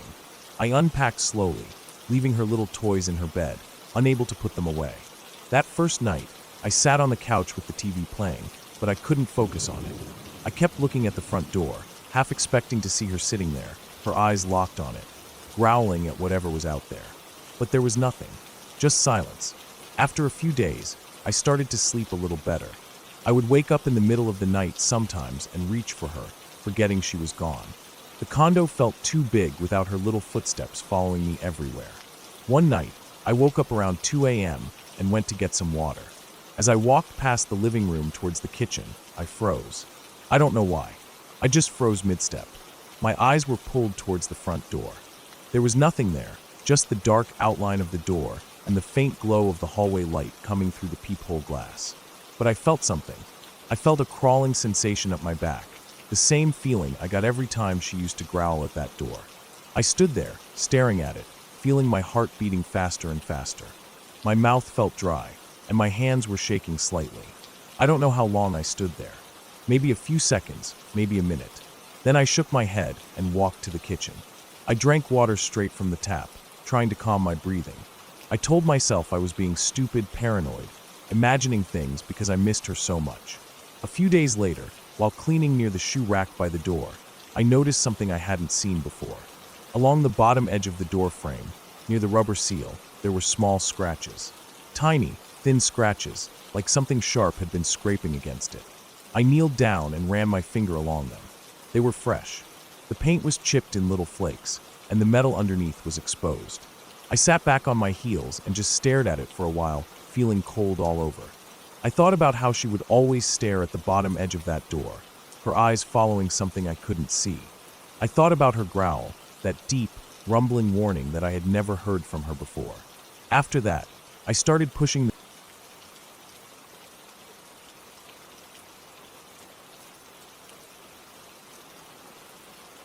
I woke up late that day. The sun was already filling my room with a bright yellow light that made the faded blue walls glow. My room smelled like old wood and stale air, mixed with the faint hint of laundry soap from my bedsheets. I laid there for a while, staring up at the ceiling, listening to the quiet creaks of the house settling in the morning heat. The air was warm, but still felt heavy with leftover coolness from the night. When I finally got up, I walked barefoot across the carpet, feeling the flattened fibers under my feet. I went to the bathroom, brushed my teeth, and splashed cold water on my face. My hair was sticking up in all directions, but I didn't care. I didn't plan to go out that day. I wandered back into my room and looked at the laptop sitting on the floor where I had left it the night before. It was my mother's old white MacBook. She had left it for me to use since there were no chores waiting for me that day. The feeling of being free from responsibilities made my chest feel light. I opened the laptop, and it made that low chime as it woke up. I logged into AIM. The screen was slightly dusty, but the bright interface still felt comforting. My friend was online, so I laid down on my stomach, propped my chin in my hands, and started typing away. The floor felt warm and smooth under my elbows. Outside, birds chirped. I could hear the cicadas starting up, their sound coming in waves like heavy static. I felt relaxed, staring at the screen, feeling the laptop heat up under my arms. Time passed slowly. I shifted positions now and then, rolling onto my side, then onto my back, still typing, feeling the wood against my ribs. The entire time, the house felt silent. Occasionally, I heard a car drive by out front, the sound rolling across the floorboards and windows before fading into the distance. Every creak of the house felt normal. This was the same old house I grew up in, with the same dry smell of dust in the corners, the same echoes bouncing off high ceilings and hardwood floors. The smell of the house was always strongest in summer. The warm air pulled out every scent from the wood, from the walls, from the worn carpet upstairs. My room smelled like old cotton, the wood underneath the carpet, and faint sweat from humid nights. It was a smell I was so used to that it never felt out of place. After a while, I heard a car pull into the driveway behind the house. The The gravel crunched under the tires, slow and heavy. Then I heard it stop. My heart jumped a little. I didn't know what time it was, but if it was my stepdad coming home, I'd be in trouble for using my mom's laptop without asking him. I scrambled to sit up, almost closing the laptop lid on my fingers. I pushed the curtain aside and peeked outside. The sky was clear, a warm blue with streaks of white clouds. The sun was getting lower. I saw his burgundy Chevy Denali sitting there in the driveway. The metallic paint caught the evening light, giving it a reddish glow that looked almost unreal. I could see the dark outline of the driver's seat. My stomach twisted. I quickly typed a message to my friend saying I had to log off, then closed the laptop harder than I meant to. The sound felt loud in the quiet house. I sat there for a second, listening. I could hear him get out of the car, the door slamming shut with a hollow thud. I heard his heavy footsteps crunch across the gravel to the porch stairs. The steps creaked under his weight as he walked up. Then I heard the metallic jingle of his keys as he fumbled with the lock, and the dull thump as the front door opened. The sound of him dropping his bag in the den was loud, like he just let it fall straight to the floor. I felt the vibrations through the wood beneath me. I let out a breath, stood up, and picked up the laptop, tucking it under my arm. My chest felt tight, like I was bracing myself for him to yell at me. I walked out of my room and into the hallway, stepping carefully so the old carpet didn't shift under my feet too much. At the top of the stairs, I looked down into the first floor. It was dark. The shadows reached up the walls, long and soft in the fading light. I told myself it was fine. Sometimes he didn't turn on lights. He knew the house like the back of his hand. Still, something felt off. I felt it in the way my stomach tightened, in the way the hairs on my arms stood up. I took a slow step down, then another. Each stair creaked under my weight, the sound echoing in the silent house. At the bottom, I stepped into the darkness of the den. The smell of the first floor was different from upstairs. It always smelled like old wood dust, and something earthy, like the scent of the dirt under the house mixing with stale air. I felt the coolness of the wood floor under my bare feet. I looked around, expecting to see his bag on the floor where he always dropped it, but it wasn't there. The couch was empty. The side table was empty. The room felt completely still, like it was waiting for me to move. My chest started to pound as I realized the window looking out to the driveway still had light coming in. I walked over and peeked through the blinds. The driveway was empty. His Denali was gone. The gravel was undisturbed. The sun was low now, giving everything outside a soft orange glow. My heart felt like it skipped a beat. I turned back around, scanning the dark room, expecting someone to jump out. I rushed to the back door, my feet slapping on the wood, but it was locked. The deadbolt turned all the way. I grabbed the metal handle and pulled on it just to make sure. It rattled in the frame, but it didn't budge. Fear started creeping up my back like a cold hand. My breathing got faster. I grabbed the cordless phone from its base by the kitchen door and ran up the stairs as fast as I could, my feet barely touching each step. When I reached my room, I slammed the door shut and locked it. The air inside felt hot and stale compared to the cool hallway. I sat down on the carpet, breathing hard, holding the phone against my chest. My arms felt weak, like they were filled with sand. I tried to calm myself down, but then I heard it. Heavy footsteps downstairs. The sound traveled up through the old wooden frame of the house, making the floor under me vibrate slightly. It sounded like someone was stomping back and forth across the living room. I could almost imagine the floorboards bending under their weight. The footsteps moved to the hallway, then to the kitchen, back to the hallway, then into the den again. It sounded like more than one person. I could feel the vibrations under my legs.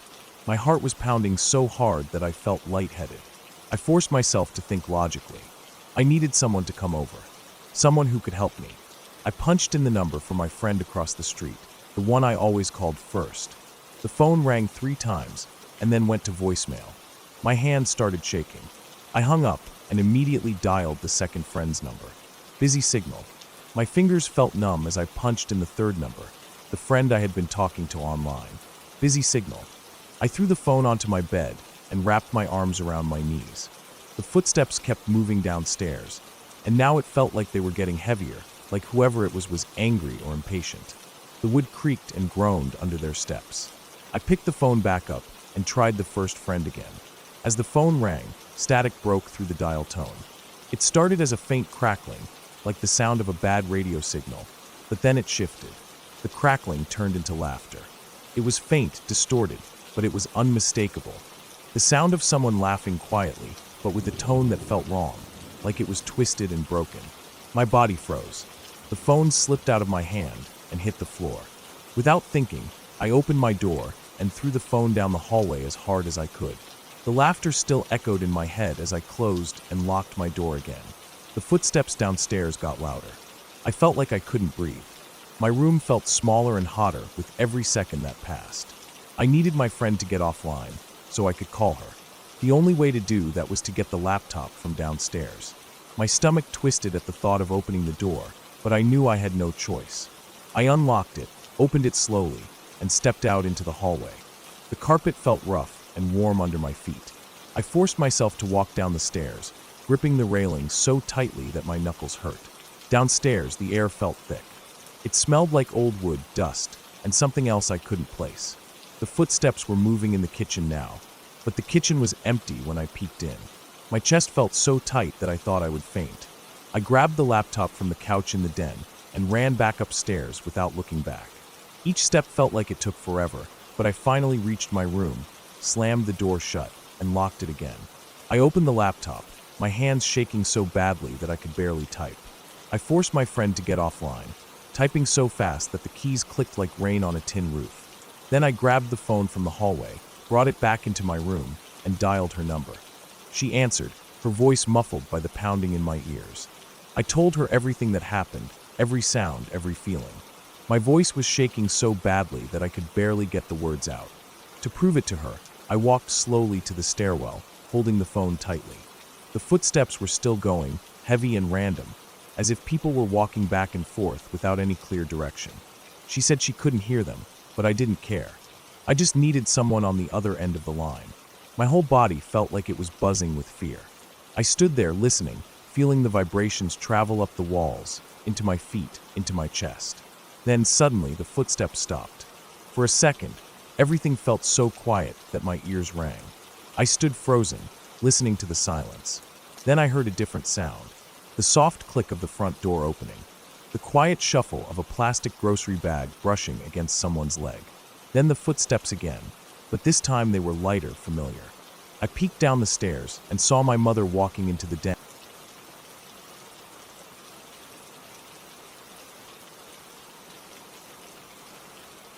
I still remember that winter clearly. The air had that crisp bite that only comes around Christmas time. The smell of cold metal outside mixed with wood smoke from neighboring houses. It was 2004, and while everyone else seemed to be getting into the Christmas spirit, things were different in my family's house that year. My parents had found religion only weeks before. It wasn't like how normal people suddenly start going to church and singing carols with neighbors. No, this was something else entirely. My younger brother had gone to some weekend camp with one of his friends. He came back changed. It was like his brain had been flipped to a different channel. He started saying strange phrases, quoting lines from scripture I'd never heard him even mention before. My dad got curious about what they were teaching there and decided to go along with him the next weekend to see what it was all about. When he came back, he was different too. His eyes looked heavy, and he barely spoke for a day or two, just reading his Bible constantly. My mother followed after that. She was never someone to be left behind when it came to following my dad. So once he decided it was good, she just stepped right into it too. They started throwing things out. I remember the first thing to go was an old owl statue my mom had in the living room. She used to love that thing, polished it every Sunday. Suddenly it was gone, and when I asked her about it, she said it wasn't Christ-like. I remember standing in my room that night, staring at my bookshelf, wondering how long it would be before they came for my stuff too. A few days later, they started hosting prayer meetings in the house. People would come over, sit on the couch with mugs of instant coffee, eyes closed, mumbling under their breaths for hours at a time. I was never into any of that. I kept my distance and spent most of my time in the basement where my room was. My grandma had just moved in with us too after my grandpa died a month before. She was upstairs in the spare room. Everyone else slept upstairs, but I had always liked the basement. It was cold and quiet, and I didn't mind it. That's where my computer was, my books, my sketchbooks. It was my place away from them. A week after all this religious stuff started, things began to happen. It was small at first. I'd hear footsteps upstairs after everyone had gone to bed. Heavy, deliberate steps like someone walking back and forth between the kitchen and the hallway. I tried to brush it off. Houses make noises, especially old ones like ours. Sometimes the heater kicks in and the wood expands, or the wind rattles the windows a bit.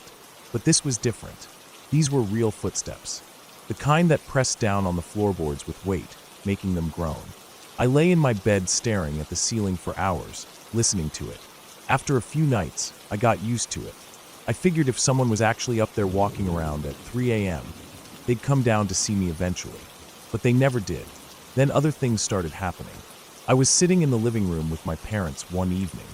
They were reading their Bibles, and I was flipping through a mystery novel I'd picked up from the library. Suddenly, the VCR clock started flashing. First, it showed 12 o'clock like it does after a power cut, but then the numbers changed. 6, then 66, then 666. I felt the hairs on my neck stand up as I stared at it. My dad looked up and saw it too. He closed his Bible and stood up. The numbers changed again. 999, then back to normal time. I waited for him to say something, but he didn't. He just sat back down, opened his Bible, and kept reading like nothing happened. That same week, the television started switching channels on its own. I'd be watching something, and suddenly the screen would flicker and jump to channel 66, then 6, then static. Sometimes it would try to go to channel 666, but it didn't exist, so it would land on whatever was closest. One time I shouted at it, telling it to stop messing with me. As soon as I yelled, the TV turned off by itself. The click of the screen dying echoed through the room. My parents looked up at me with wide eyes. My dad stood up, grabbed his Bible, and started reading passages out loud. My mom was muttering prayers under her breath. My brother was just staring at me like I had done something wrong. They spent the next hour reading out Psalms and scolding me for shouting at it, like I was the problem and not the TV. After that, they put a Bible on top of the television. They forbade anyone from touching it. The TV would turn itself on sometimes, flickering to life at random hours of the day. My parents tried to ignore it. If they were in the room, they would quickly turn it off and pretend it hadn't happened. The worst was at night when it turned on with the volume blasting static, so loud it made the windows rattle. A few days later, it wasn't just the TV anymore. My brother's stereo started doing the same thing. He had one of those old stereos with huge speakers, and it would suddenly switch on, blasting heavy metal or random static out of nowhere. It happened once during a prayer meeting. The living room was full of people sitting with their heads bowed, whispering prayers, when suddenly music screamed out from his bedroom upstairs. Everyone jumped. My brother ran up to his room and yanked the plug from the wall, too scared to touch the stereo itself. The music stopped immediately, leaving the house silent except for the heavy breathing of everyone in the living room. That night, my parents took us all out for dinner to the local white spot. I remember eating my burger in silence, staring at my fries, while my parents talked about demons and blessings. My grandma just sat there, picking at her mashed potatoes, looking tired and small in her seat. When we came home, something new had happened. On the stove, all the candy from the glass dish on the kitchen counter had been arranged into the shape of a cross. It wasn't an upside-down cross or anything like that, just a normal cross. But the sight of it sent chills down my spine. My mom gasped and started crying. She cleaned it up quickly, wiping the stove with shaking hands, then told everyone to go to bed early. I lay in my room that night, staring at the glow of my computer monitor, listening to every creak and sigh of the house until I fell asleep at 2 a.m. The next day was when things went too far. I came home from work, tired and sweaty, hoping to just crash on my bed for a while. But when I walked into my room, everything was gone. My shelves were empty. My books, my sketchbooks, my movie posters, my ceramic animal figurines I'd collected since I was a kid, all gone. I ran upstairs and demanded to know what happened. My dad looked up from his Bible and said the church group had come over while I was at work. They had done a cleansing of my room and thrown out everything that was keeping evil spirits in the house. 6 years of sketchbooks were gone, burned in a fire pit out back. My mystery novels, my little stone dragon figurine, everything I loved. My heart felt like it was tearing itself apart in my chest. I screamed at them, told them they had no right to do that. But they just sat there, shaking their heads, telling me it was for my own good. That night, I packed a small bag and called my friend to come get me. I couldn't stay there anymore. As I walked up the stairs with my bag slung over my shoulder, I felt like I was walking through a dream. My feet felt heavy.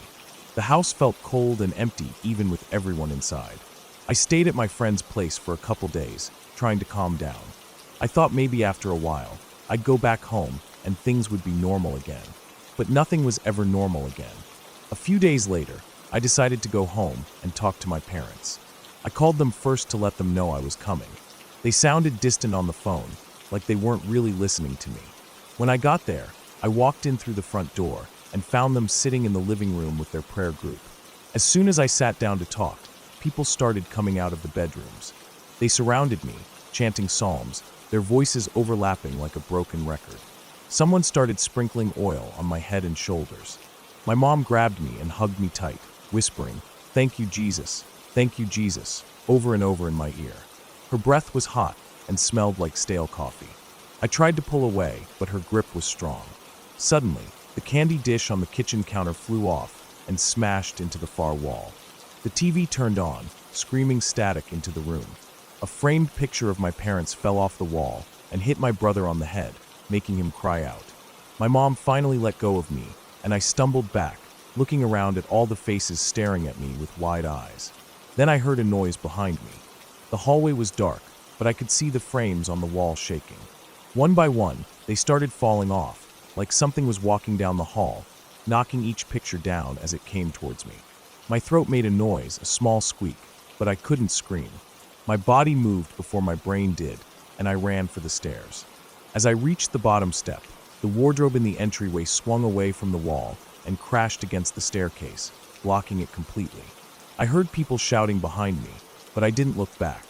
I ran out the front door, into the freezing winter night, with just the clothes on my back. I called my friend from the sidewalk, my breath fogging in the cold air. She came to get me half an hour later. I stood there in the dark, watching my breath float away into the sky, my hands shaking so bad I could barely hold my phone. When she pulled up, I got into her car without a word. We drove away, and I didn't look back. I stayed with her for a week before I called my parents again. My dad picked up the phone. He told me the church group had done another cleansing and things had calmed down, but they didn't want me back in the house. He said I was damning the house with my presence. My friend drove me back there so I could pack a proper bag. I walked into my room, empty shelves staring back at me, grabbed what clothes I had left, and left the house for good. Since then,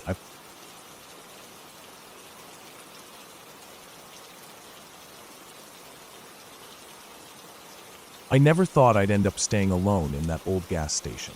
It was supposed to be a quick job, something to fill my days while I looked for better work.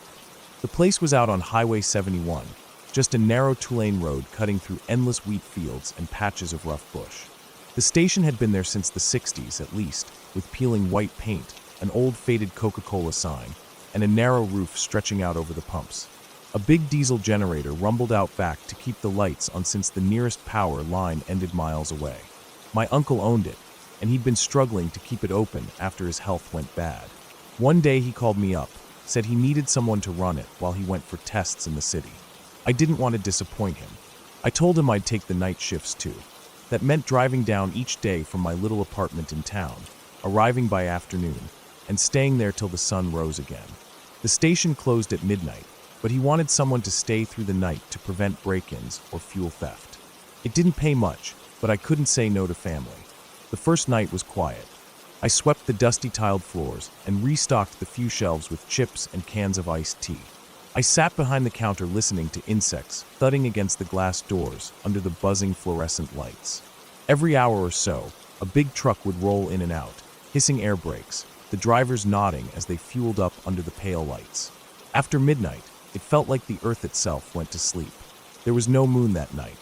The sky outside the glass doors was a void with no shape, only broken by the dim yellow glow of the lights around the pumps.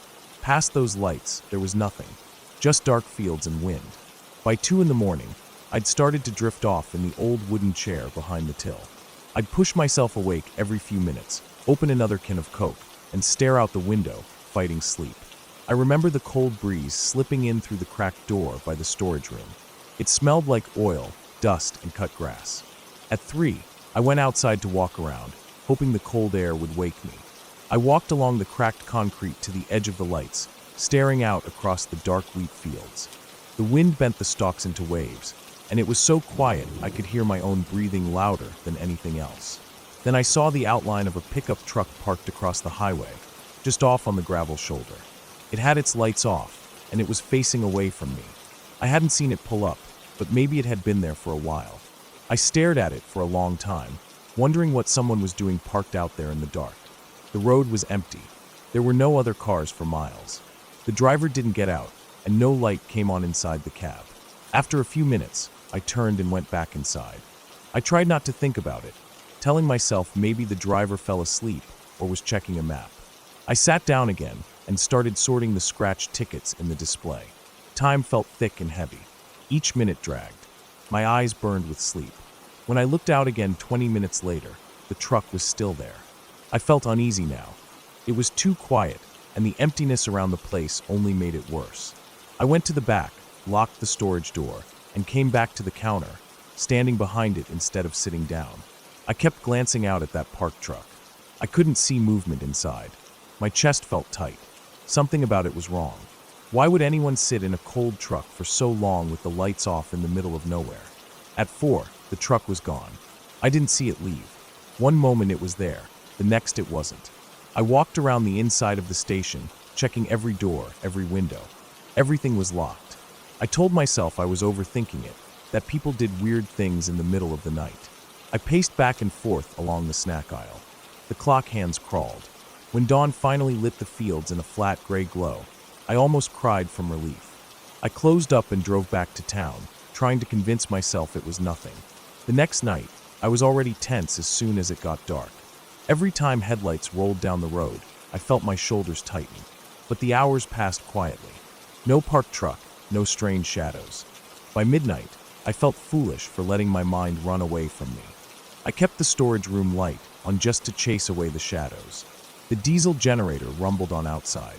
I ate a cold sandwich from the display fridge and watched the small TV in the corner, the screen flickering with an old late-night infomercial. Around 2, a small sedan pulled in for fuel. The driver never came inside. He paid with a card at the pump and drove off into the dark. After that, silence. I walked a slow lap around the station with my flashlight, its narrow beam cutting into the wheat field's edge. The stalks rattled and bent with the breeze. Everything smelled like earth and oil. When I came back in, I stood by the glass doors for a while, staring at my reflection in the dim glare. Behind me was the empty store, the shelves, the glowing fridge displays. Outside was only the pumps, the cracked concrete, and the wheat fields fading into black.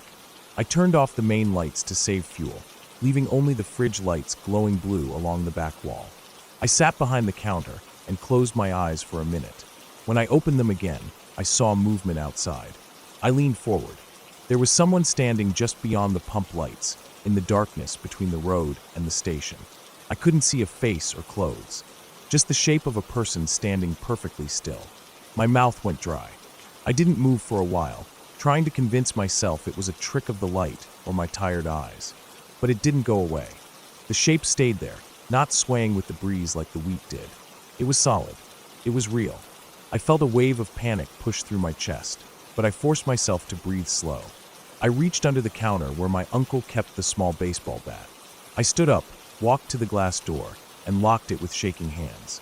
The figure didn't move. I turned away from the glass, not wanting to stare at it anymore. I tried to focus on the scratched tickets, on the shelves, on anything, but I could feel it there, watching.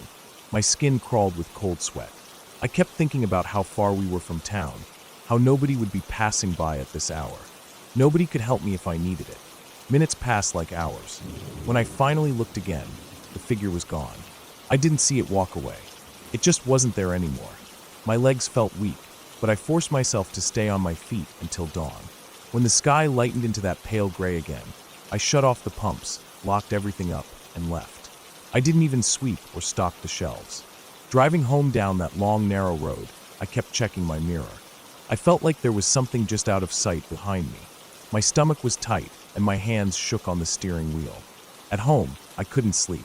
I lay in bed with my eyes open, staring at the cracked paint on the ceiling until it was time to go back. The third night was worse. My uncle called from the hospital before I left. asking how things were going. I told him it was quiet. I didn't want to worry him. I drove down as the sun set behind the fields, lighting them up like fire. I unlocked the station, flipped on the switches, and went about restocking. But the dread was already there, sitting in my chest like a stone. The hours crawled. Trucks rolled in, drivers filling up and leaving without a word. Around 1 in the morning, I stepped outside to check the generator fuel. The air was damp and cold. I heard a faint clicking sound coming from the wheat field behind the station, like twigs snapping under careful steps. I turned my flashlight towards it, but the beam only showed endless rippling stalks. I stood there listening until my scalp tingled from the cold wind against my sweat. I went back in and locked the door again. My hands were trembling as I sorted the cash till. I kept thinking about the parked truck, the shape in the dark, the sounds behind the station. Every minute, my chest felt tighter. I paced back and forth in the aisles, checking the windows over and over again. At around 3:30, I looked outside and my blood went cold. That same pickup truck was back, parked in the same spot across the highway with its lights off, engine silent. This time, I couldn't look away. I stared at it for what felt like hours. My breathing was shallow and fast. I felt dizzy with fear. I imagined someone walking across the road, breaking into the station, dragging me out into the dark. I imagined them smashing the glass doors. I imagined the truck staying there until morning, the driver watching me from the shadows all night. Finally, after what felt like forever, the first glow of dawn started to break over the fields. The truck was still there. I watched as the sun lit up the horizon and the wheat turned from black to gold. That's when the truck started to move. Its brake lights glowed briefly as it pulled away from the gravel shoulder, rolling down the highway until it was out of sight. I didn't move until the sun was fully up. Then I locked everything and drove home, gripping the wheel so hard my knuckles turned white. I called my uncle that afternoon. I told him I couldn't do the night shifts anymore. I didn't tell him why. He was disappointed, but he understood. He asked if I could still cover day shifts when he got back. I said yes. Anything was better than being there at night. I never saw that truck again in the daylight. But even now, years later, I still wake up in the dark thinking about it. That silent shape parked across the road, the figure standing just beyond the lights, the soft clicking in the fields behind the station. It felt like something was waiting out there, watching, and knowing I was alone. After I quit, I heard from another worker that 2 years before, someone broke into that station one night and beat the cashier nearly to death for the till money. They said he never worked again after that. Nobody ever caught who did it. They just left him there till morning. I didn't want to know more. I still drive past that place sometimes.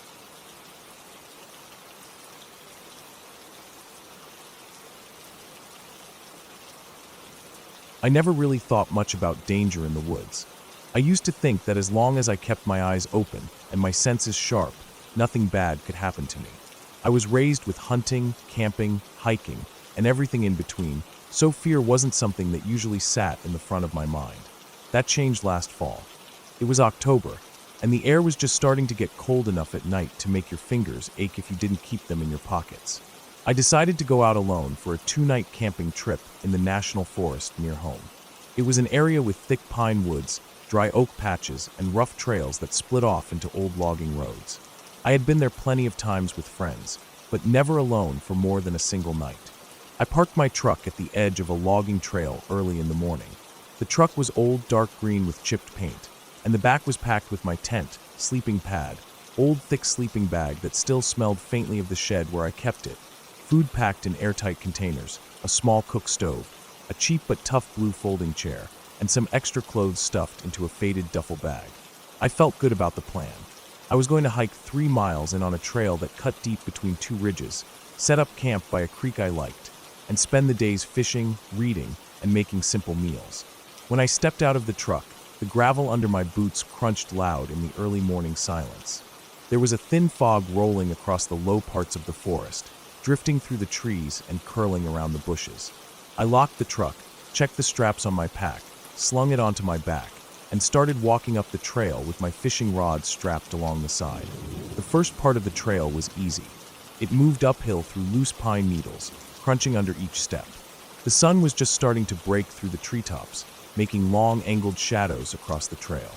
I could see my breath in the cold air, each exhale floating forward in a small gray cloud. After about an hour, I reached the creek. It was quiet there, the water trickling over small rocks with a peaceful sound that filled the area without echoing. I picked a spot under a big pine tree that leaned slightly over the creek.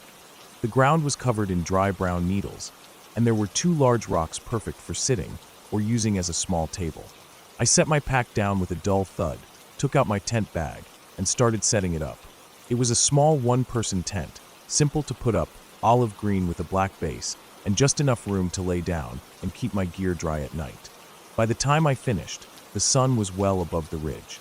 Birds were moving through the branches, and the air had warmed up just enough that my fingers no longer stung.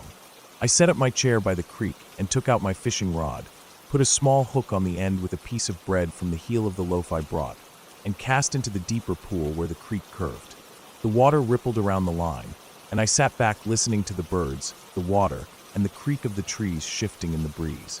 I spent hours there, catching 2 small trout that I cleaned with my pocket knife, their scales shining silver and pink in the sunlight.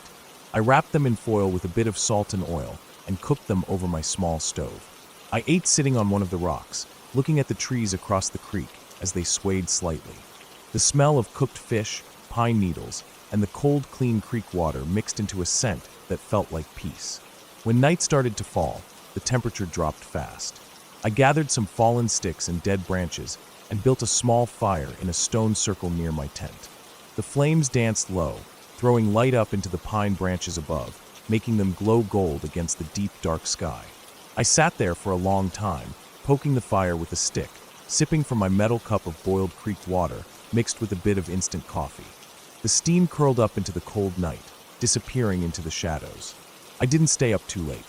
I put out the fire, zipped myself into my sleeping bag inside the tent, and listened to the faint sounds of the forest. I heard owls, small animals moving in the leaves, and the creek flowing on and on like it had for years before me and would for years after I was gone. I slept fine that night, only waking up once to the sound of something heavy walking in the trees. I listened with my heart beating fast, thinking it might be a bear, but after a few minutes the sound faded away, and I fell back asleep to the water's quiet voice. The next morning was colder.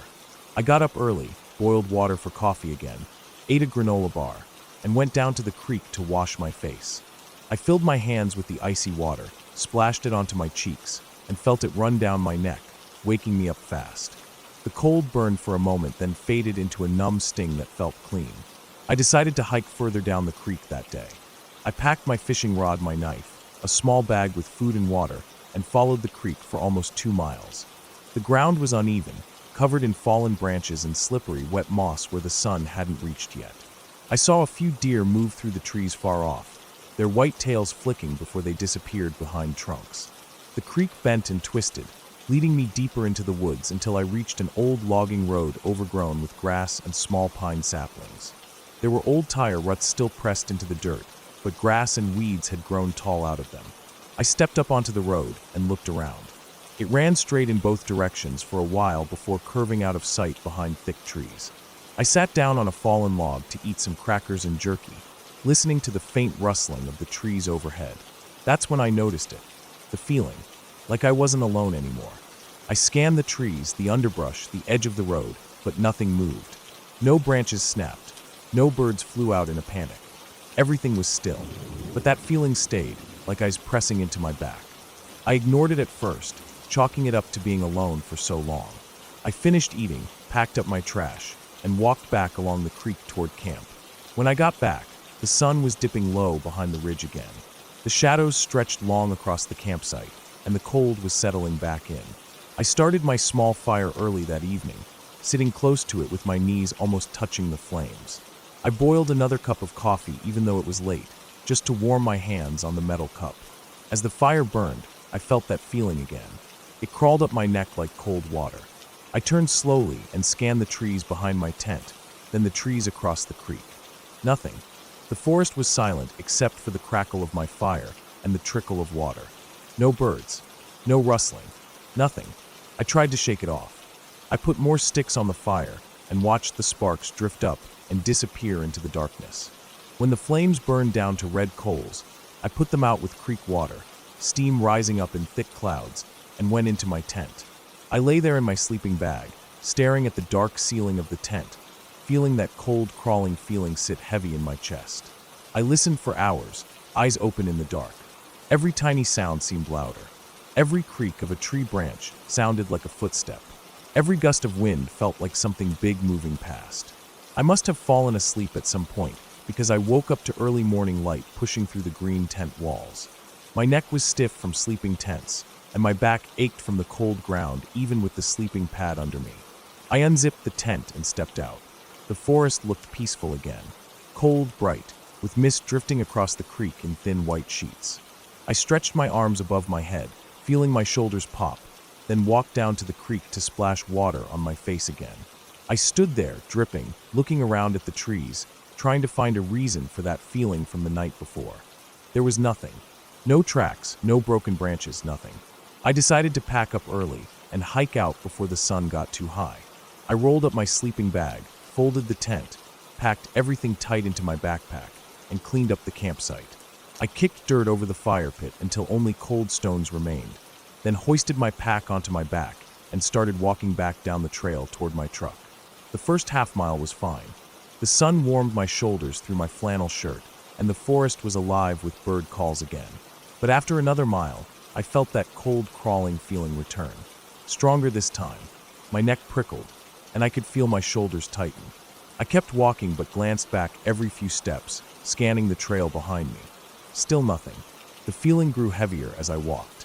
I could hear my own footsteps on the dirt and pine needles, each one sharp in the quiet morning air. I tried to walk faster, almost tripping over a tree root that stuck out of the trail. My breath was coming quicker now, little puffs of white mist in front of my face. Finally, after what felt like forever, I saw the clearing where my truck was parked. The old green paint shone slightly in the morning light. Relief rushed through me like warm water. I almost jogged the last few yards to the truck, the feeling in my chest not fading until my hand touched the cold metal of the door handle. I set my pack down in the back, climbed into the driver's seat, and locked the doors without thinking. I sat there for a few minutes, my hands gripping the steering wheel, staring out at the trees. My heart was still beating fast, thumping hard against my ribs. I turned the key, and the truck rumbled to life with a rough vibration. I put it in reverse and backed out onto the dirt road, then shifted into drive and started down the long gravel path back to the main road. As I drove, I watched the trees pass by, each trunk a blur of brown and gray. That heavy feeling was fading slowly, replaced by a tired relief. I kept glancing into the rearview mirror, half expecting to see something step out onto the road behind me, but nothing did. When I finally reached the highway, I let out a breath I didn't realize I'd been holding. The paved road stretched out in front of me, empty except for a single logging truck.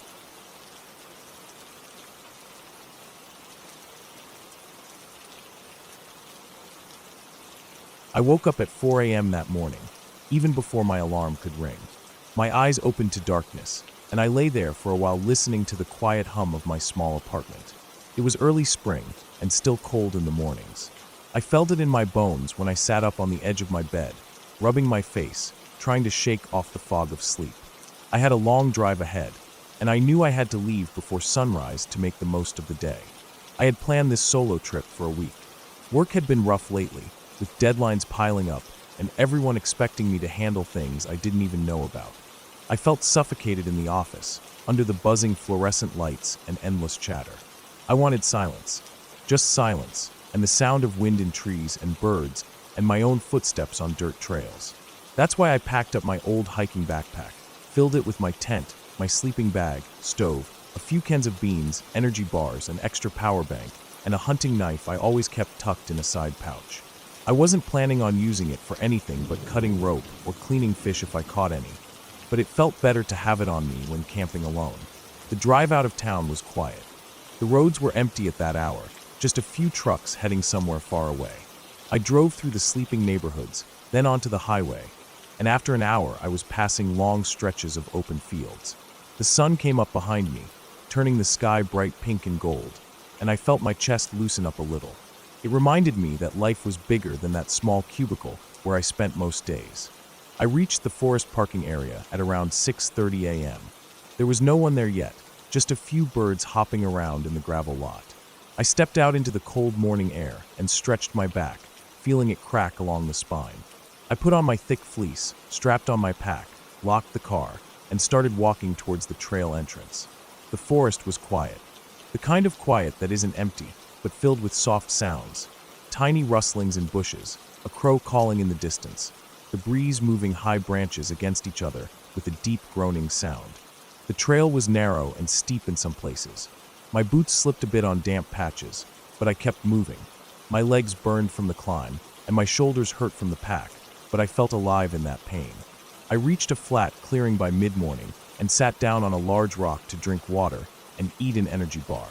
My hands were cold, and the wrapper crinkled loudly in the stillness. I sat there for a while, watching the steam rise from my breath, thinking about how small I was compared to this whole forest. The trees here were tall and old, thick trunks covered in moss, roots twisting in and out of the earth like veins.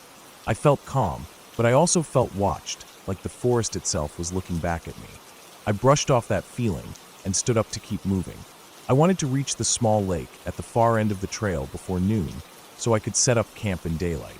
The trail narrowed as I went deeper. Branches hung low and scratched at my arms.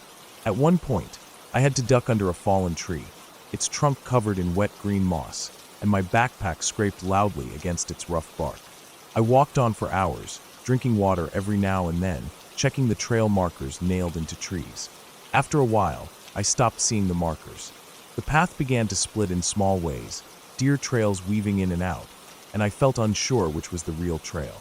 I kept walking straight, thinking it must connect back at some point. The ground was damp and smelled like rotting leaves. I could hear the creek flowing somewhere ahead, a soft bubbling sound echoing in the quiet. When I finally reached the lake, it was almost noon. The water was dark and still, reflecting the sky like a mirror.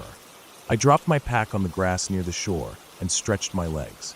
The place felt deserted, almost too quiet. There were no fishermen, no hikers, no one. Just me, the water, the trees, and the faint whisper of wind. I set up my tent close to a cluster of small trees that would block some wind during the night.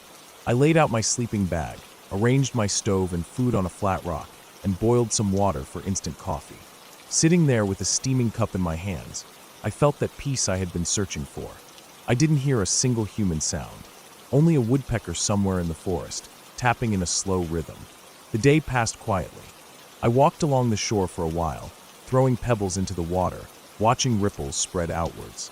I saw fish jumping far from shore, but I didn't bring a fishing rod. Around mid-afternoon, I gathered some dry sticks and dead branches for a small fire later in the evening.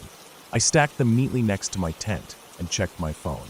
No signal bars, only the emergency call icon. I didn't mind. That was part of the point of coming out here. As the sun went down behind the treetops, the air got cold fast. I put on my thick jacket and knit hat and lit a small fire with my stove's lighter. The flames burned low, crackling softly. I opened a can of beans and ate them straight with my spoon, feeling the warmth spread through my chest. Darkness fell quickly after that, and the sky filled with stars. The lake reflected them like glass, and for a while, I sat there staring at them, feeling like I could just melt into that darkness and become part of it forever.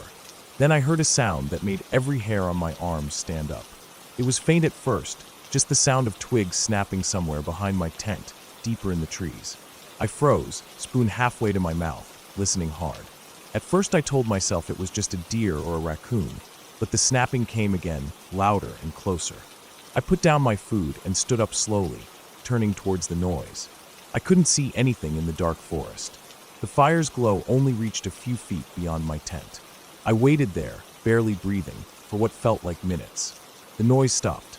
I forced myself to sit back down, telling myself I was just spooking myself out.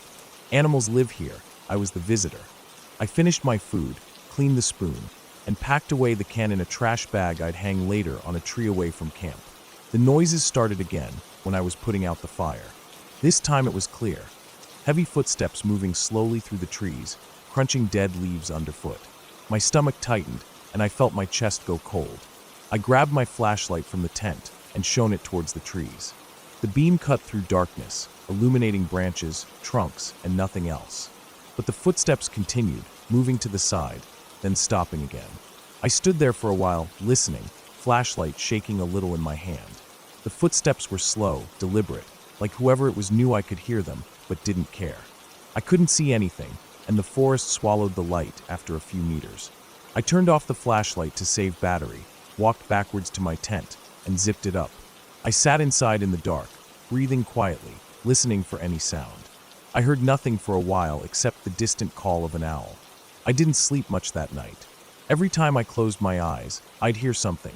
A faint shuffle, a stick breaking, leaves brushing against something large. I lay there, knife tucked next to my sleeping bag, and stared at the dark ceiling of the tent. The air got colder as night went on, and I wrapped myself tight in my sleeping bag, nose freezing in the damp air. At some point, I drifted off into a light, broken sleep.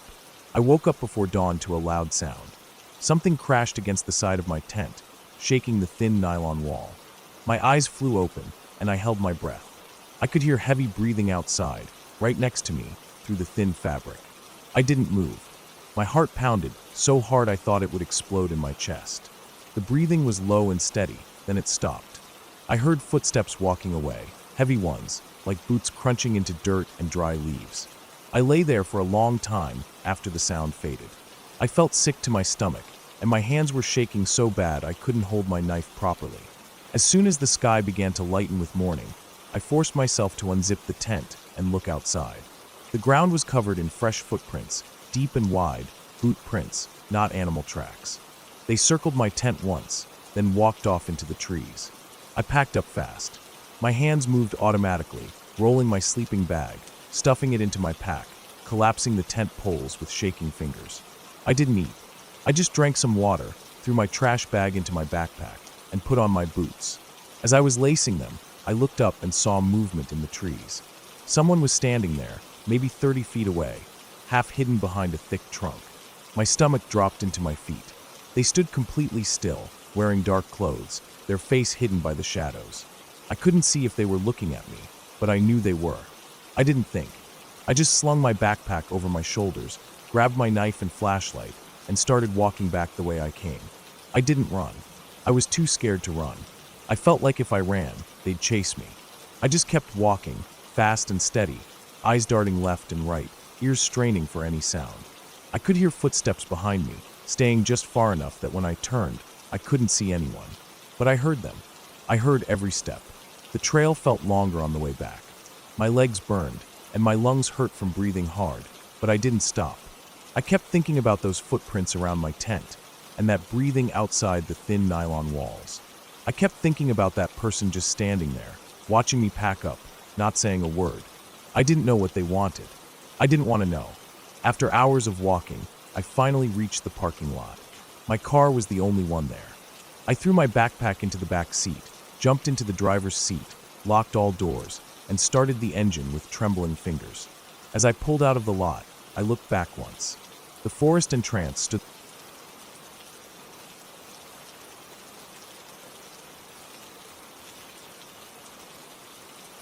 I woke up early that morning, around 5, feeling the cold air inside my old tent pressing against my face.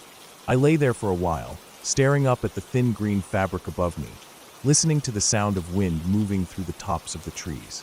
My sleeping bag felt damp around my shoulders where my breath had condensed through the night.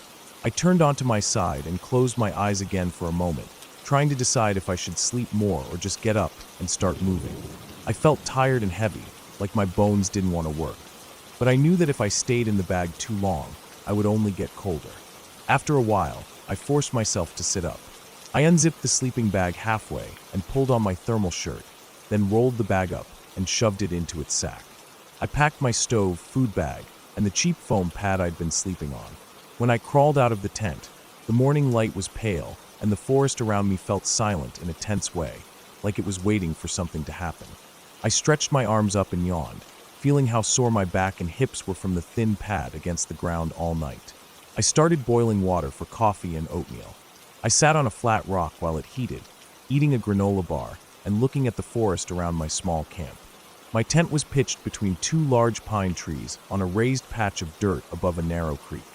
The water in the creek was dark and cold, barely moving except around fallen branches. I watched the steam rise off my pot and drift into the chill air, curling around my hands as I cupped them close for warmth. After breakfast, I packed everything into my small hiking backpack, took down the tent, rolled it tight, and strapped it to the bottom of the pack. I shouldered it and adjusted the chest strap, feeling its weight settle against my hips and back.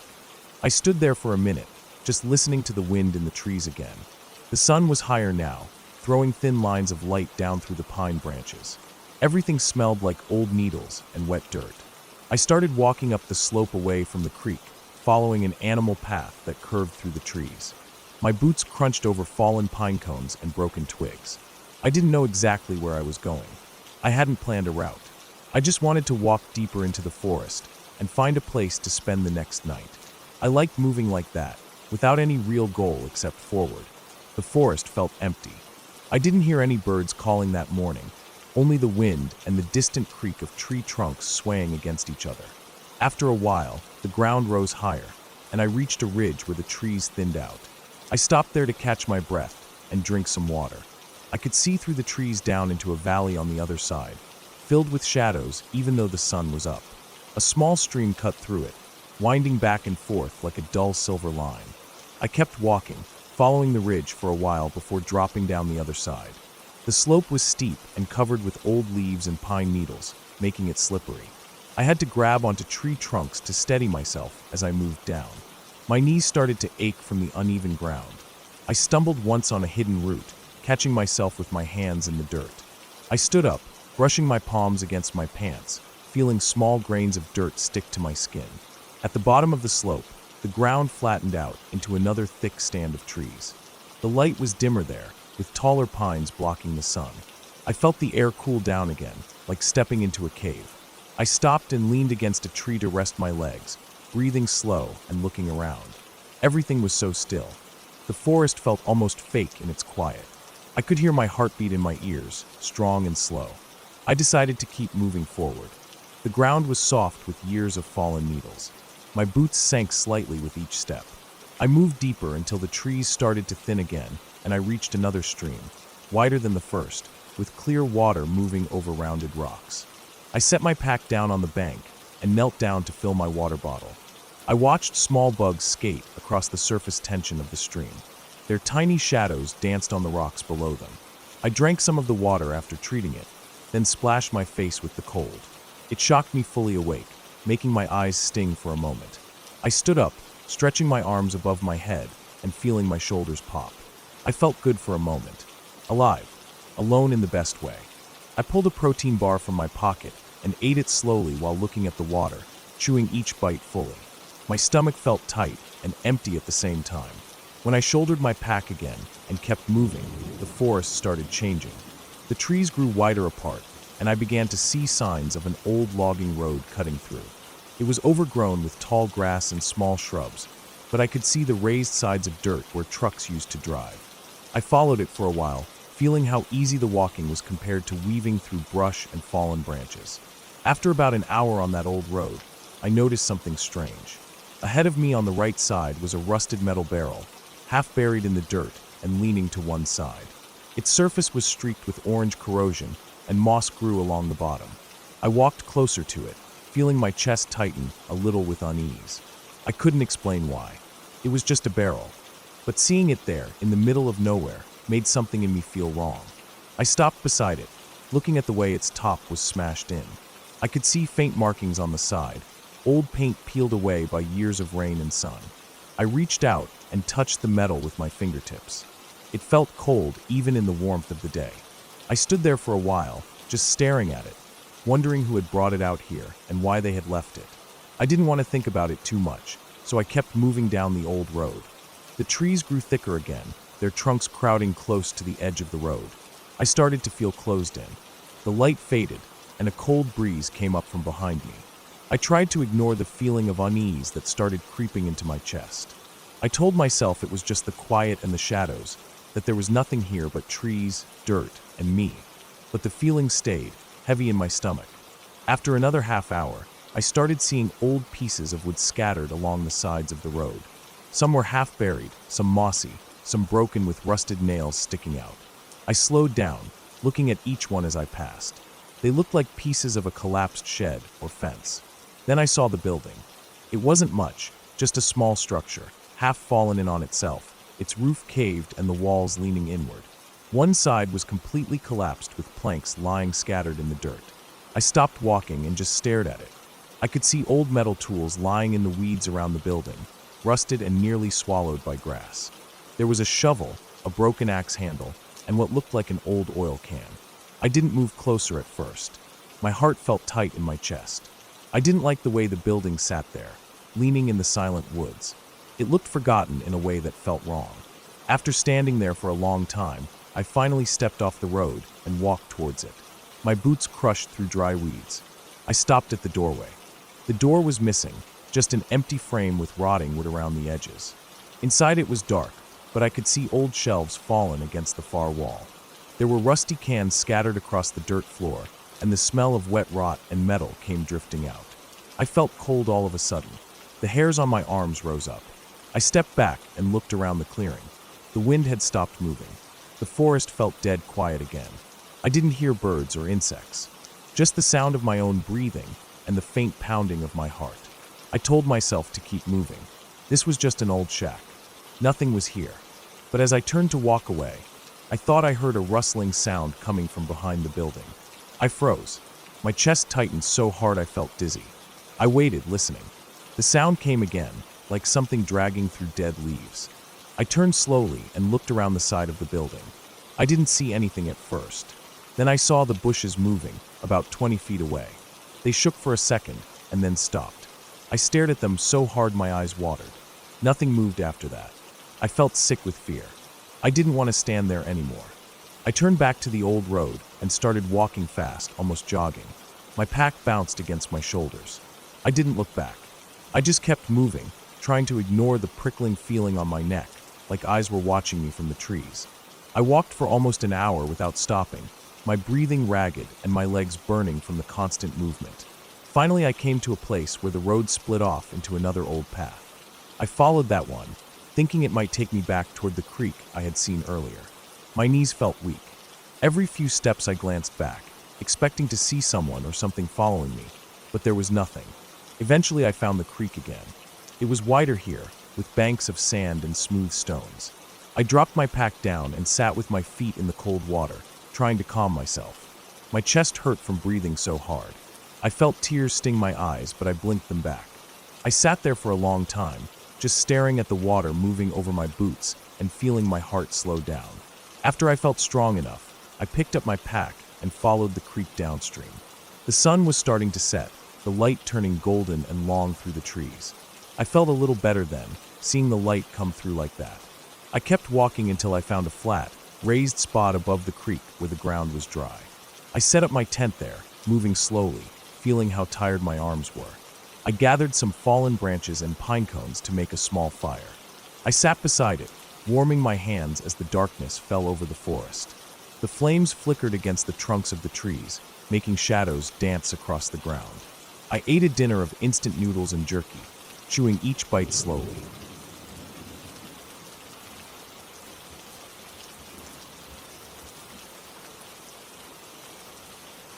I woke up before dawn, lying in my sleeping bag in the cold dark of my small tent. My body was stiff from the thin foam mat under me, and when I rolled onto my side, I felt the chill of the damp ground press through the nylon floor. I didn't bother checking the time on my phone. I could tell it was just before sunrise by the faint bluish tint seeping through the thin tent walls.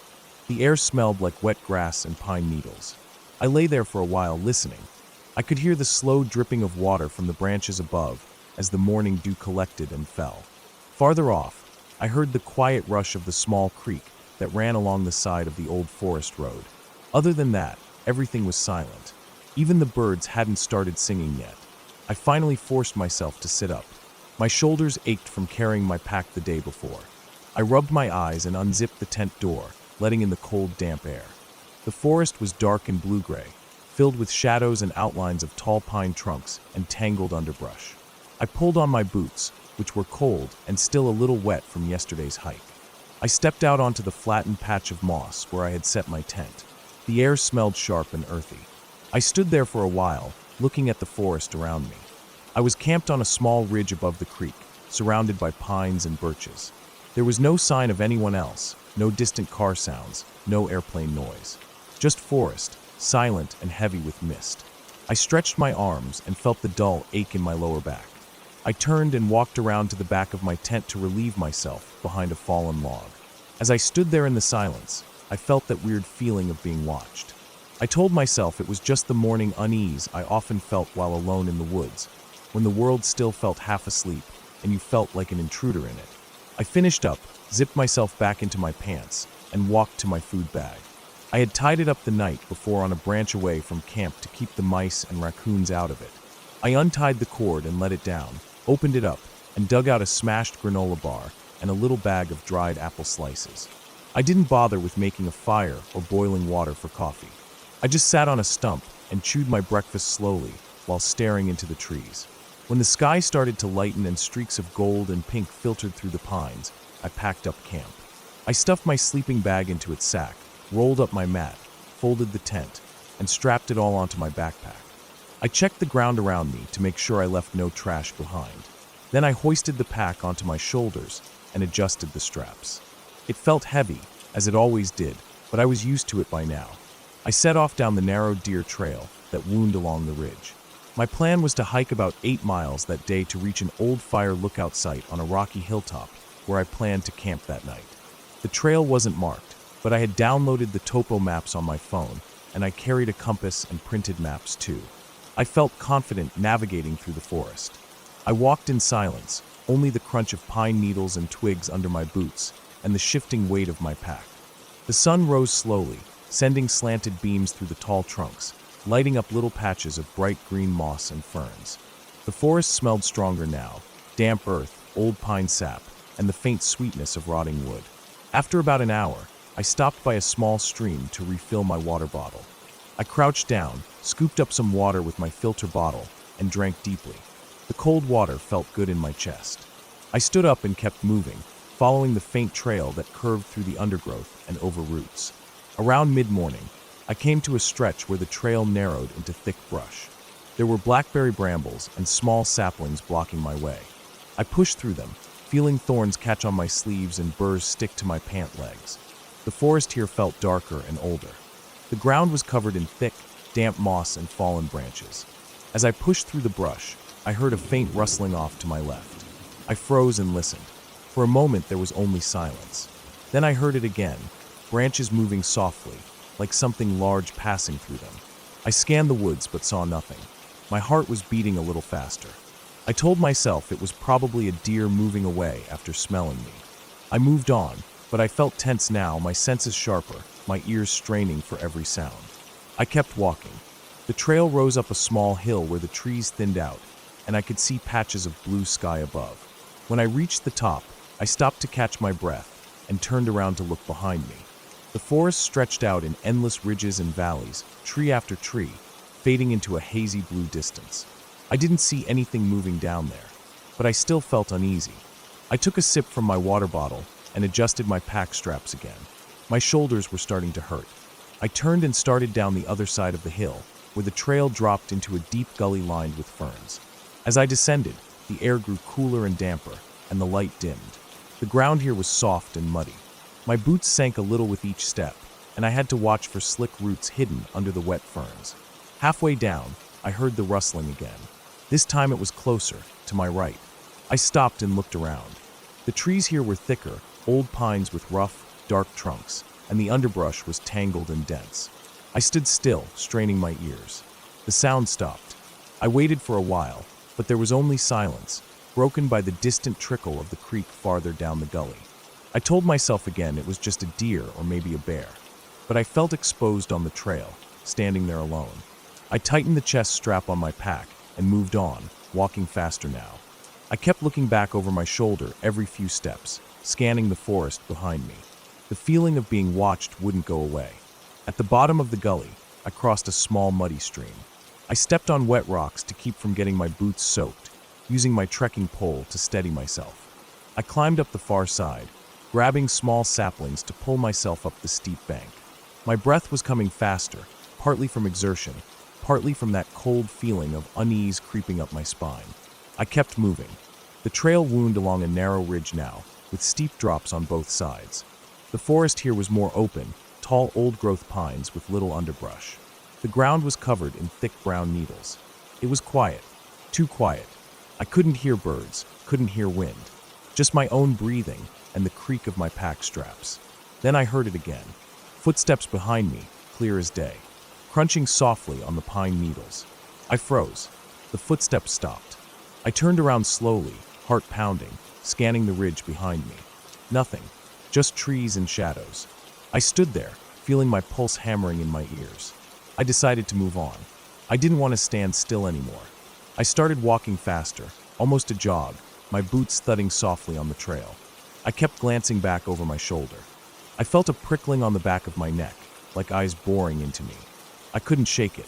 I kept walking faster and faster until my legs burned. I finally stopped to catch my breath, leaning forward with my hands on my knees. My chest heaved. Sweat was running down my face despite the cold morning air. I listened again. Silence. Just silence and my own ragged breathing. I forced myself to stand up straight and keep moving. By midday, I reached a small clearing where the forest opened up into a sunny meadow. I dropped my pack on the grass and sat down, wiping sweat off my forehead. My stomach growled, so I dug out a peanut butter tortilla I had packed for lunch. I ate it slowly, chewing and looking out over the meadow. Wildflowers swayed in the breeze, yellow and purple and white. Butterflies flickered over them. The sun felt good on my face, warm and safe. For a while I felt calmer. The open sky above me made me feel less trapped. I drank some water, checked the map on my phone, and saw I still had about 4 miles to go before reaching the fire lookout site. I sat there for about 30 minutes, just resting, feeling the breeze on my skin. I almost convinced myself I had imagined everything that morning. Maybe it was just an animal moving through the forest. Maybe I was just tired and jumpy from being alone. But when I finally stood up and hoisted my pack back onto my shoulders, I felt the dread settle in my stomach again. I left the meadow and re-entered the woods on the far side. The trail here was narrow and rocky, winding between large moss-covered boulders. Tall pines surrounded me again, their branches blocking out the sun. It was darker and cooler in here. I walked on, stepping carefully over rocks and roots. I was about halfway through this rocky stretch when I heard it again. Footsteps behind me, quiet but unmistakable. I froze. The footsteps stopped. I felt my mouth go dry. My heart was pounding so hard I felt it in my throat.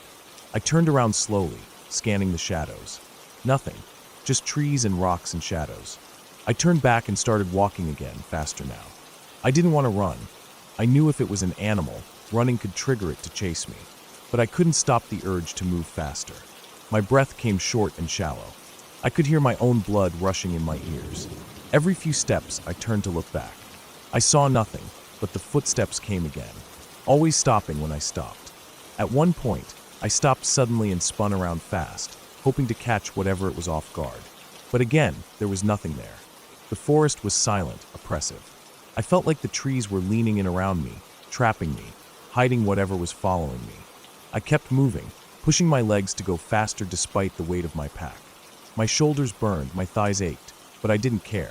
I just needed to get to the lookout site, where the trees would clear and I could see my surroundings.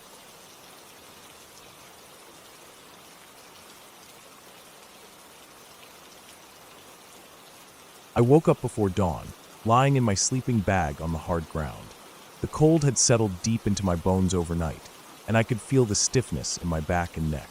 The sky was still dark with only the faintest glow on the eastern horizon. I didn't want to get up yet, but I knew if I waited too long, the sun would be up and the chance to see anything interesting would be gone. I forced myself to sit up, rubbing my eyes and shivering as I pulled on my damp socks and hiking boots.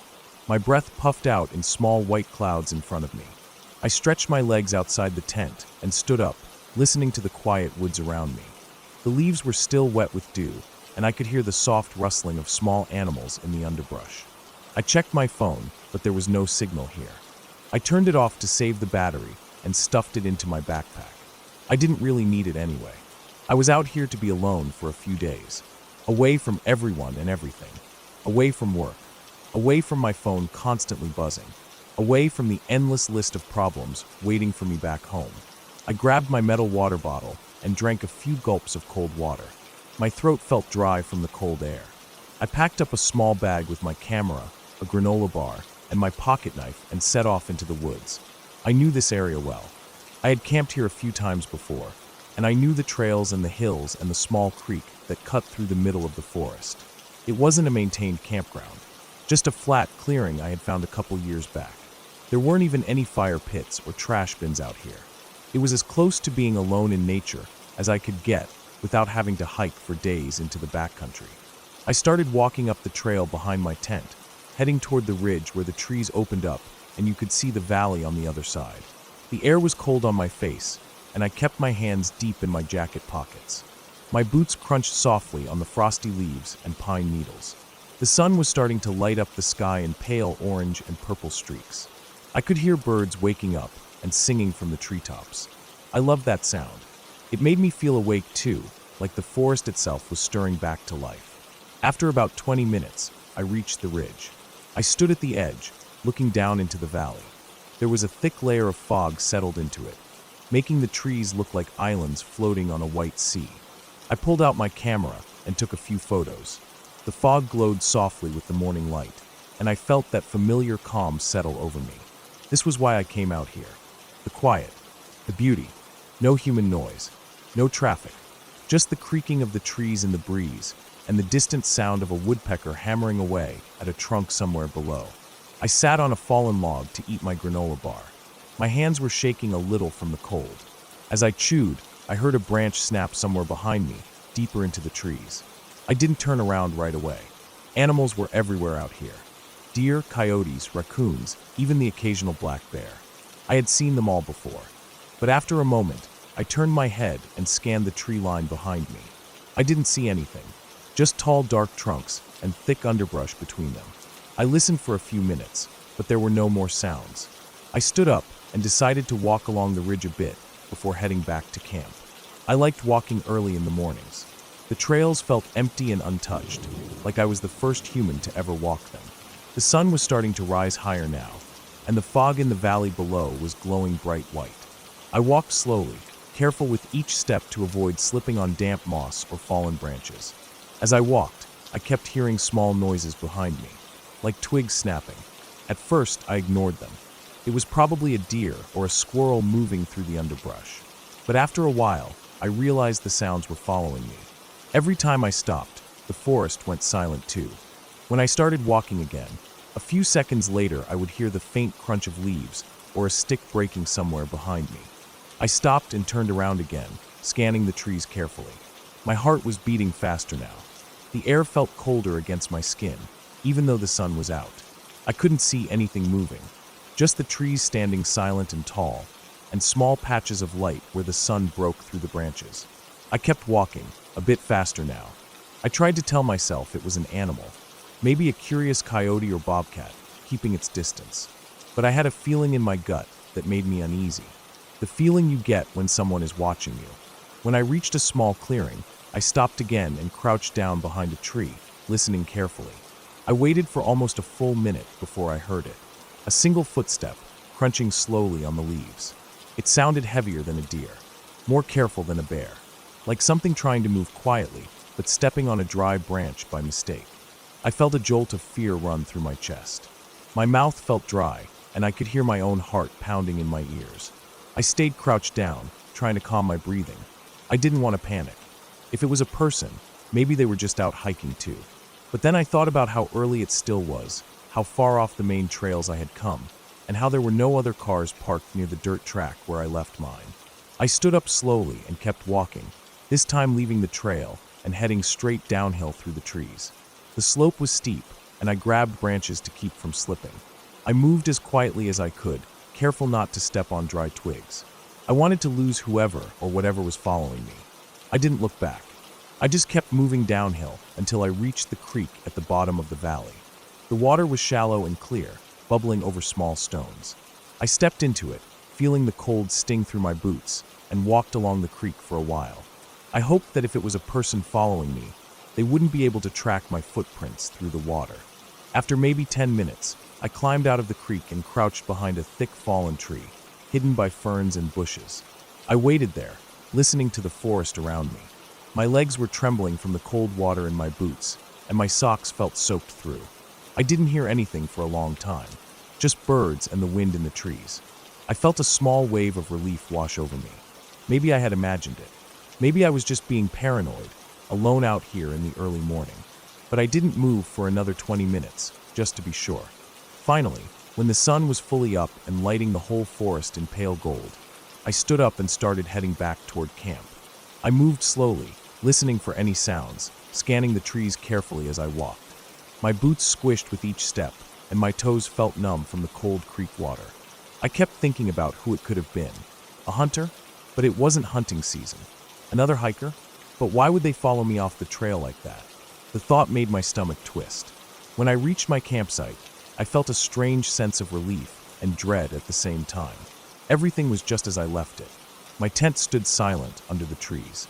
My backpack sat leaning against the stump by the cold fire pit.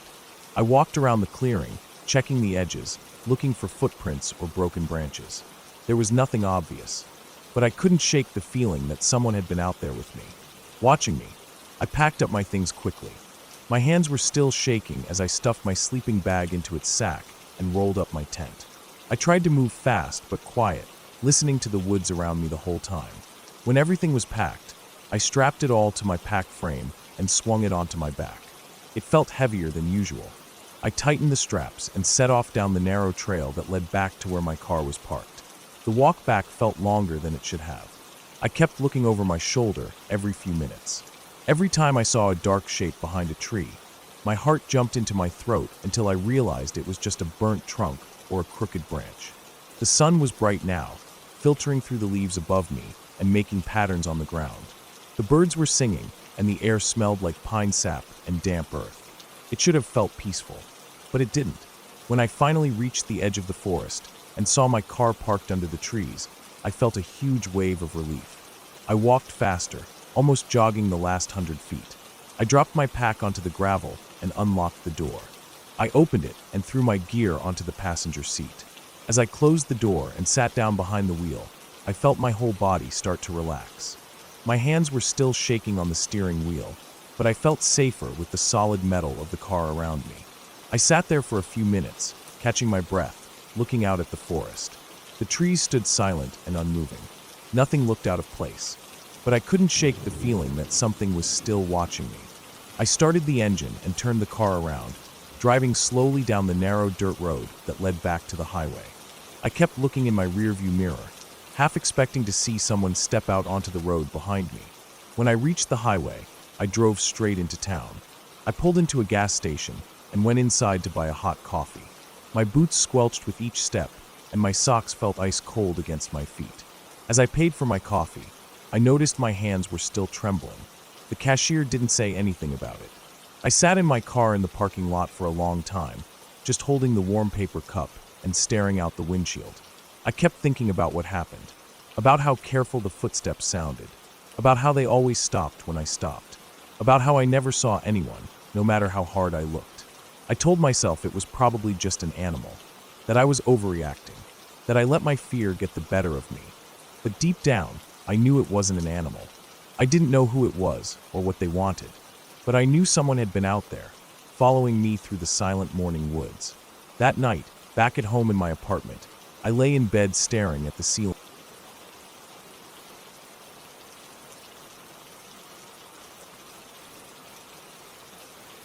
I woke up at 5 that morning without an alarm. I wasn't used to getting up that early, but I had planned to start my hike before the sun rose. My car was parked near the trailhead, and I remember stepping out into the cold darkness. The gravel crunched under my boots as I shouldered my old army green backpack. I zipped up my jacket to my chin because the air felt almost frozen, and my breath came out in thick white clouds. The smell of damp pine needles and earth hit me as soon as I started walking down the narrow trail. The forest was still and silent, like everything was holding its breath. My flashlight cut a yellow beam across the dirt path and lit up the ferns along the edges. I could hear my heart beating in my chest, fast from the cold and excitement.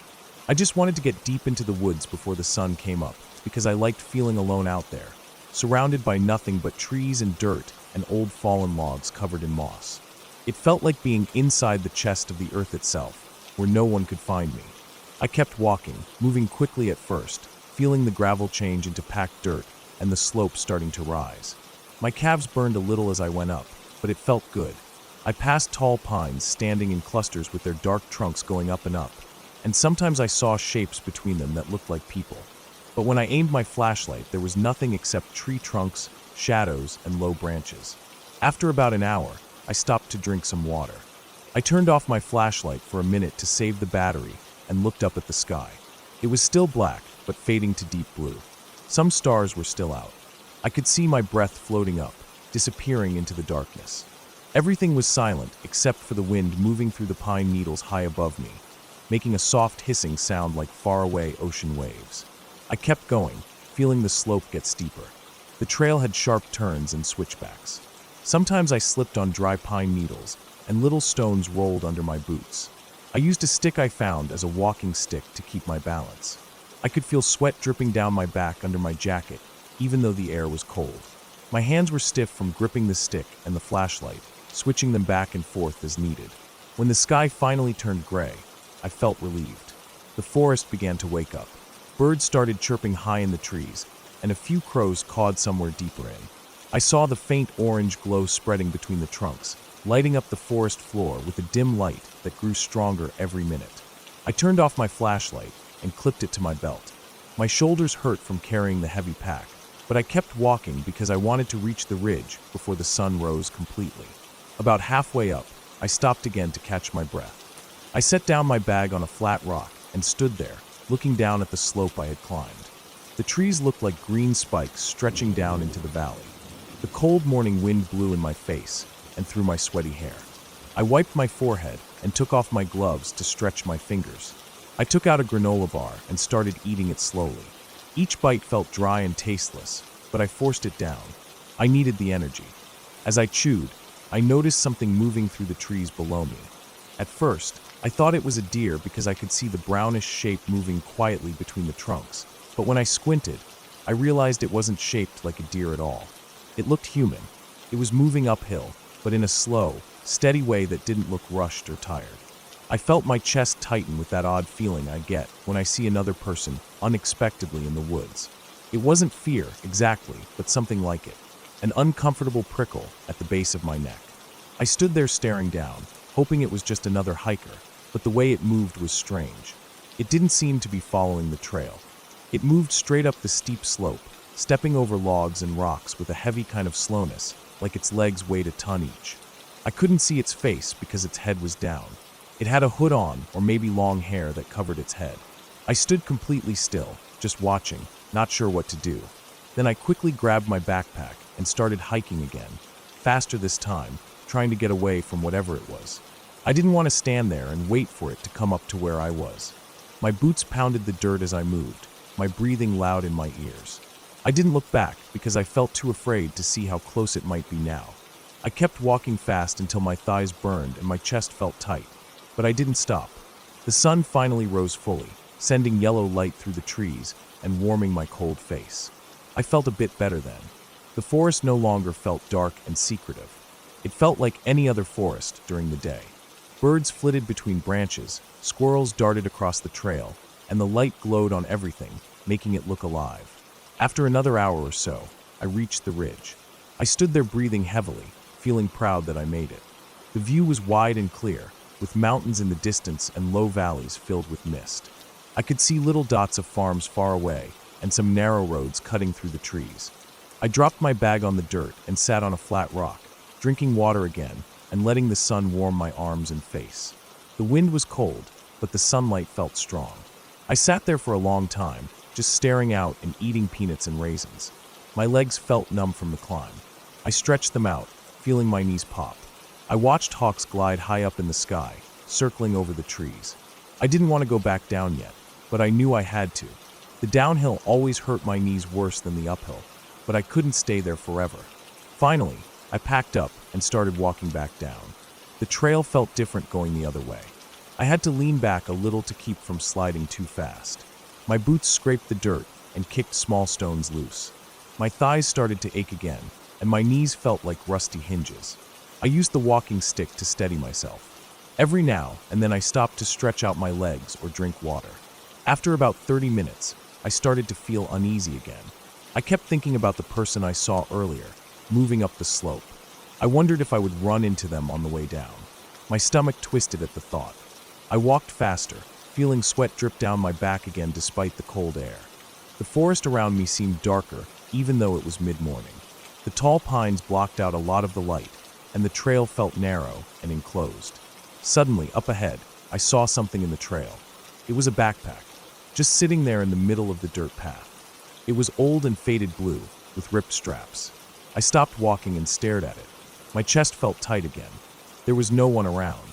I looked left and right into the trees, but there was no sign of anyone. The backpack looked like it had been there for a while. Pine needles were stuck to it, and the bottom was coated in dirt. I walked up to it slowly, my boots crunching the gravel mixed with dirt. I poked it with my walking stick, half expecting something to jump out of it, but nothing happened. I leaned down and unzipped the top pocket. Inside, there was a crushed metal water bottle, a ripped blue raincoat, and a black wool hat. Everything smelled of old sweat and dirt. I didn't touch anything else. I just zipped it back up and stood there, feeling uncomfortable. Why would someone leave their bag in the middle of the trail like that? It didn't make sense. I kept walking, leaving it behind. As I went downhill, my mind kept thinking of it. I wondered if the person I saw earlier was the owner of the bag. I wondered if they were hurt somewhere off the trail, or if they had left it on purpose. That made my stomach twist tighter. I walked faster again, ignoring the pain in my knees. My boots pounded the dirt, sending little puffs of dust up around my ankles. About 10 minutes later, I heard something behind me. Heavy footsteps crunching the dirt and leaves. I froze. My heart pounded so hard I felt it in my throat. The footsteps stopped when I stopped. I stood there, staring straight ahead, listening. The forest was silent except for my own breathing. I started walking again, slowly at first, then faster. The footsteps started up again, matching my pace. It felt like whoever it was stayed the same distance behind me, just out of sight. I didn't turn around. I don't know why. Maybe I was too afraid to see who it was. My whole body felt tense. My shoulders hurt from clenching my fists around the walking stick. I kept walking faster, almost jogging down the trail, my knees screaming with every step. The footsteps stayed behind me, always the same distance away, crunching leaves and pine needles with each step. Finally, I saw the trailhead parking lot through the trees. My car was sitting there, silver and dusty, with sunlight glinting off the windshield. I practically ran the last 50 feet, ignoring the sharp pain shooting up my legs. I burst out of the forest onto the gravel, panting hard, and turned around quickly. The trail was empty. No one came out after me. The forest stood silent and still, pine branches swaying gently in the breeze. I stood there staring into the darkness between the trees for a long time, trying to see if anyone was there. My breath came out in ragged gasps, and sweat dripped down my temples. My heart was beating so fast it made me feel dizzy. I didn't see anything move. No person, no animal. Just the shadows of the trees moving slowly with the wind. Finally, I turned around and unlocked my car with trembling fingers. I threw my backpack in the back seat and climbed in, slamming the door shut. I sat there for a minute, just gripping the steering wheel, feeling the sweat dry cold on my back and neck. My hands were shaking so bad I could barely fit the key into the ignition. When I finally started the engine, the rumble felt comforting. I backed out slowly, my tires crunching the gravel, and turned onto the narrow dirt road that led back to the highway. I didn't look in the rearview mirror until I was out of the woods. When I finally glanced up, I saw nothing but the empty.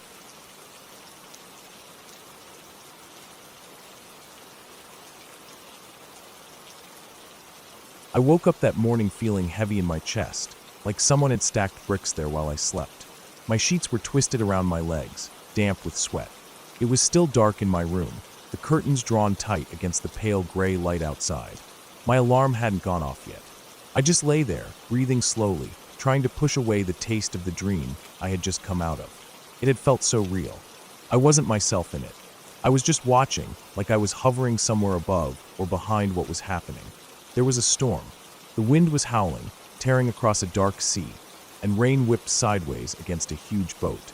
I could hear the heavy slap of waves against the hull, the crack of thunder, the slap and clatter of ropes against metal poles.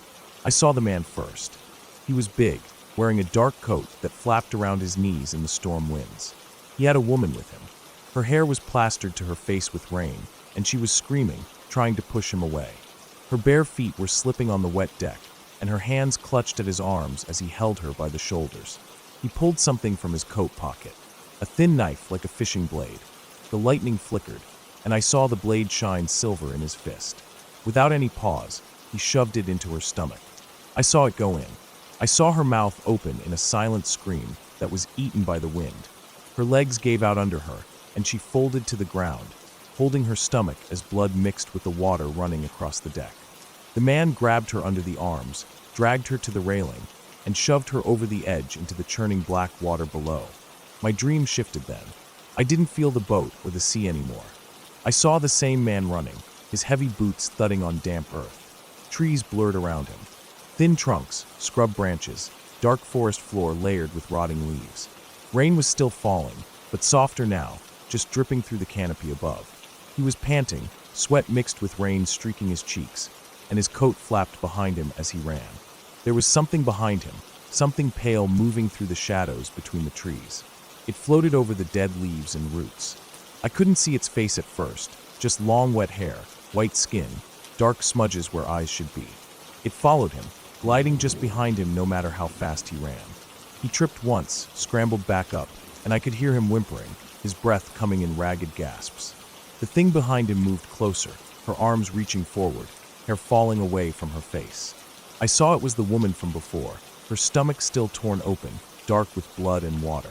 I woke up from that dream with a gasp. My mouth felt dry, my tongue stuck to the roof of it. My head felt heavy, like I had a fever. My eyes were crusted with sleep, and I blinked a few times, trying to adjust to the dim light. My room was silent, except for the ticking of the cheap plastic clock on my dresser. I tried to focus on the clock hands to anchor myself back into reality. I could hear the rumble of early traffic outside, the neighbor's dog barking once or twice, nothing out of place. That's when I noticed her. At the foot of my bed, standing perfectly still, was a woman. I couldn't see her face properly. Her hair hung forward, casting shadows over her features, but I could see she was wearing something long and pale, like an old nightgown. My chest felt tight again. I didn't move. My mind felt clogged and slow, like it couldn't catch up with what my eyes were seeing. I just lay there, breathing shallow, staring at her. She didn't move. She didn't even seem to be breathing. My first thought was that it was my mom. She used to come into my room early in the mornings to wake me up for school, standing near the end of my bed before walking around to shake my shoulder. I felt a tiny flicker of relief thinking it was her. I shifted my gaze slightly, feeling the heaviness in my chest ease. Then I saw my bedroom door creak open wider, and my mom walked in, dressed in her usual work clothes, hair still damp from the shower. She smiled tiredly, her face lined with sleep. She stepped into the room fully, and I glanced back at the foot of my bed. The woman was gone. I didn't move for a long time. I just lay there, feeling my skin buzzing with cold sweat, staring at the empty floor where she had been standing. My breathing came back to normal, but I felt like I had just run for miles. My legs were weak when I got up. I went through the motions of my morning like a robot, eating breakfast without tasting it, showering without feeling the hot water. I didn't tell anyone. It felt too strange to put into words, and part of me thought maybe I had still been half asleep, dreaming with my eyes open. I went to school that day feeling hazy and disconnected, like I wasn't fully awake. The rest of the week passed in the same blur. I would go to bed exhausted, hoping to just sleep without dreaming. But every night, when I closed my eyes, I saw the flicker of that storm, the flash of lightning on the knife blade, the woman's scream swallowed by wind, her arms dangling as he threw her overboard. Then I'd see the forest, the man running, and the white figure gliding silently behind him, her hair hanging in wet ropes over her face. A few nights later, I went to bed late. I'd been trying to keep myself awake as long as possible, sitting in bed watching videos on my phone until my eyes burned and watered. I finally gave up around 3 in the morning. My room was silent except for the whirring of my small desk fan, pushing the warm summer air around.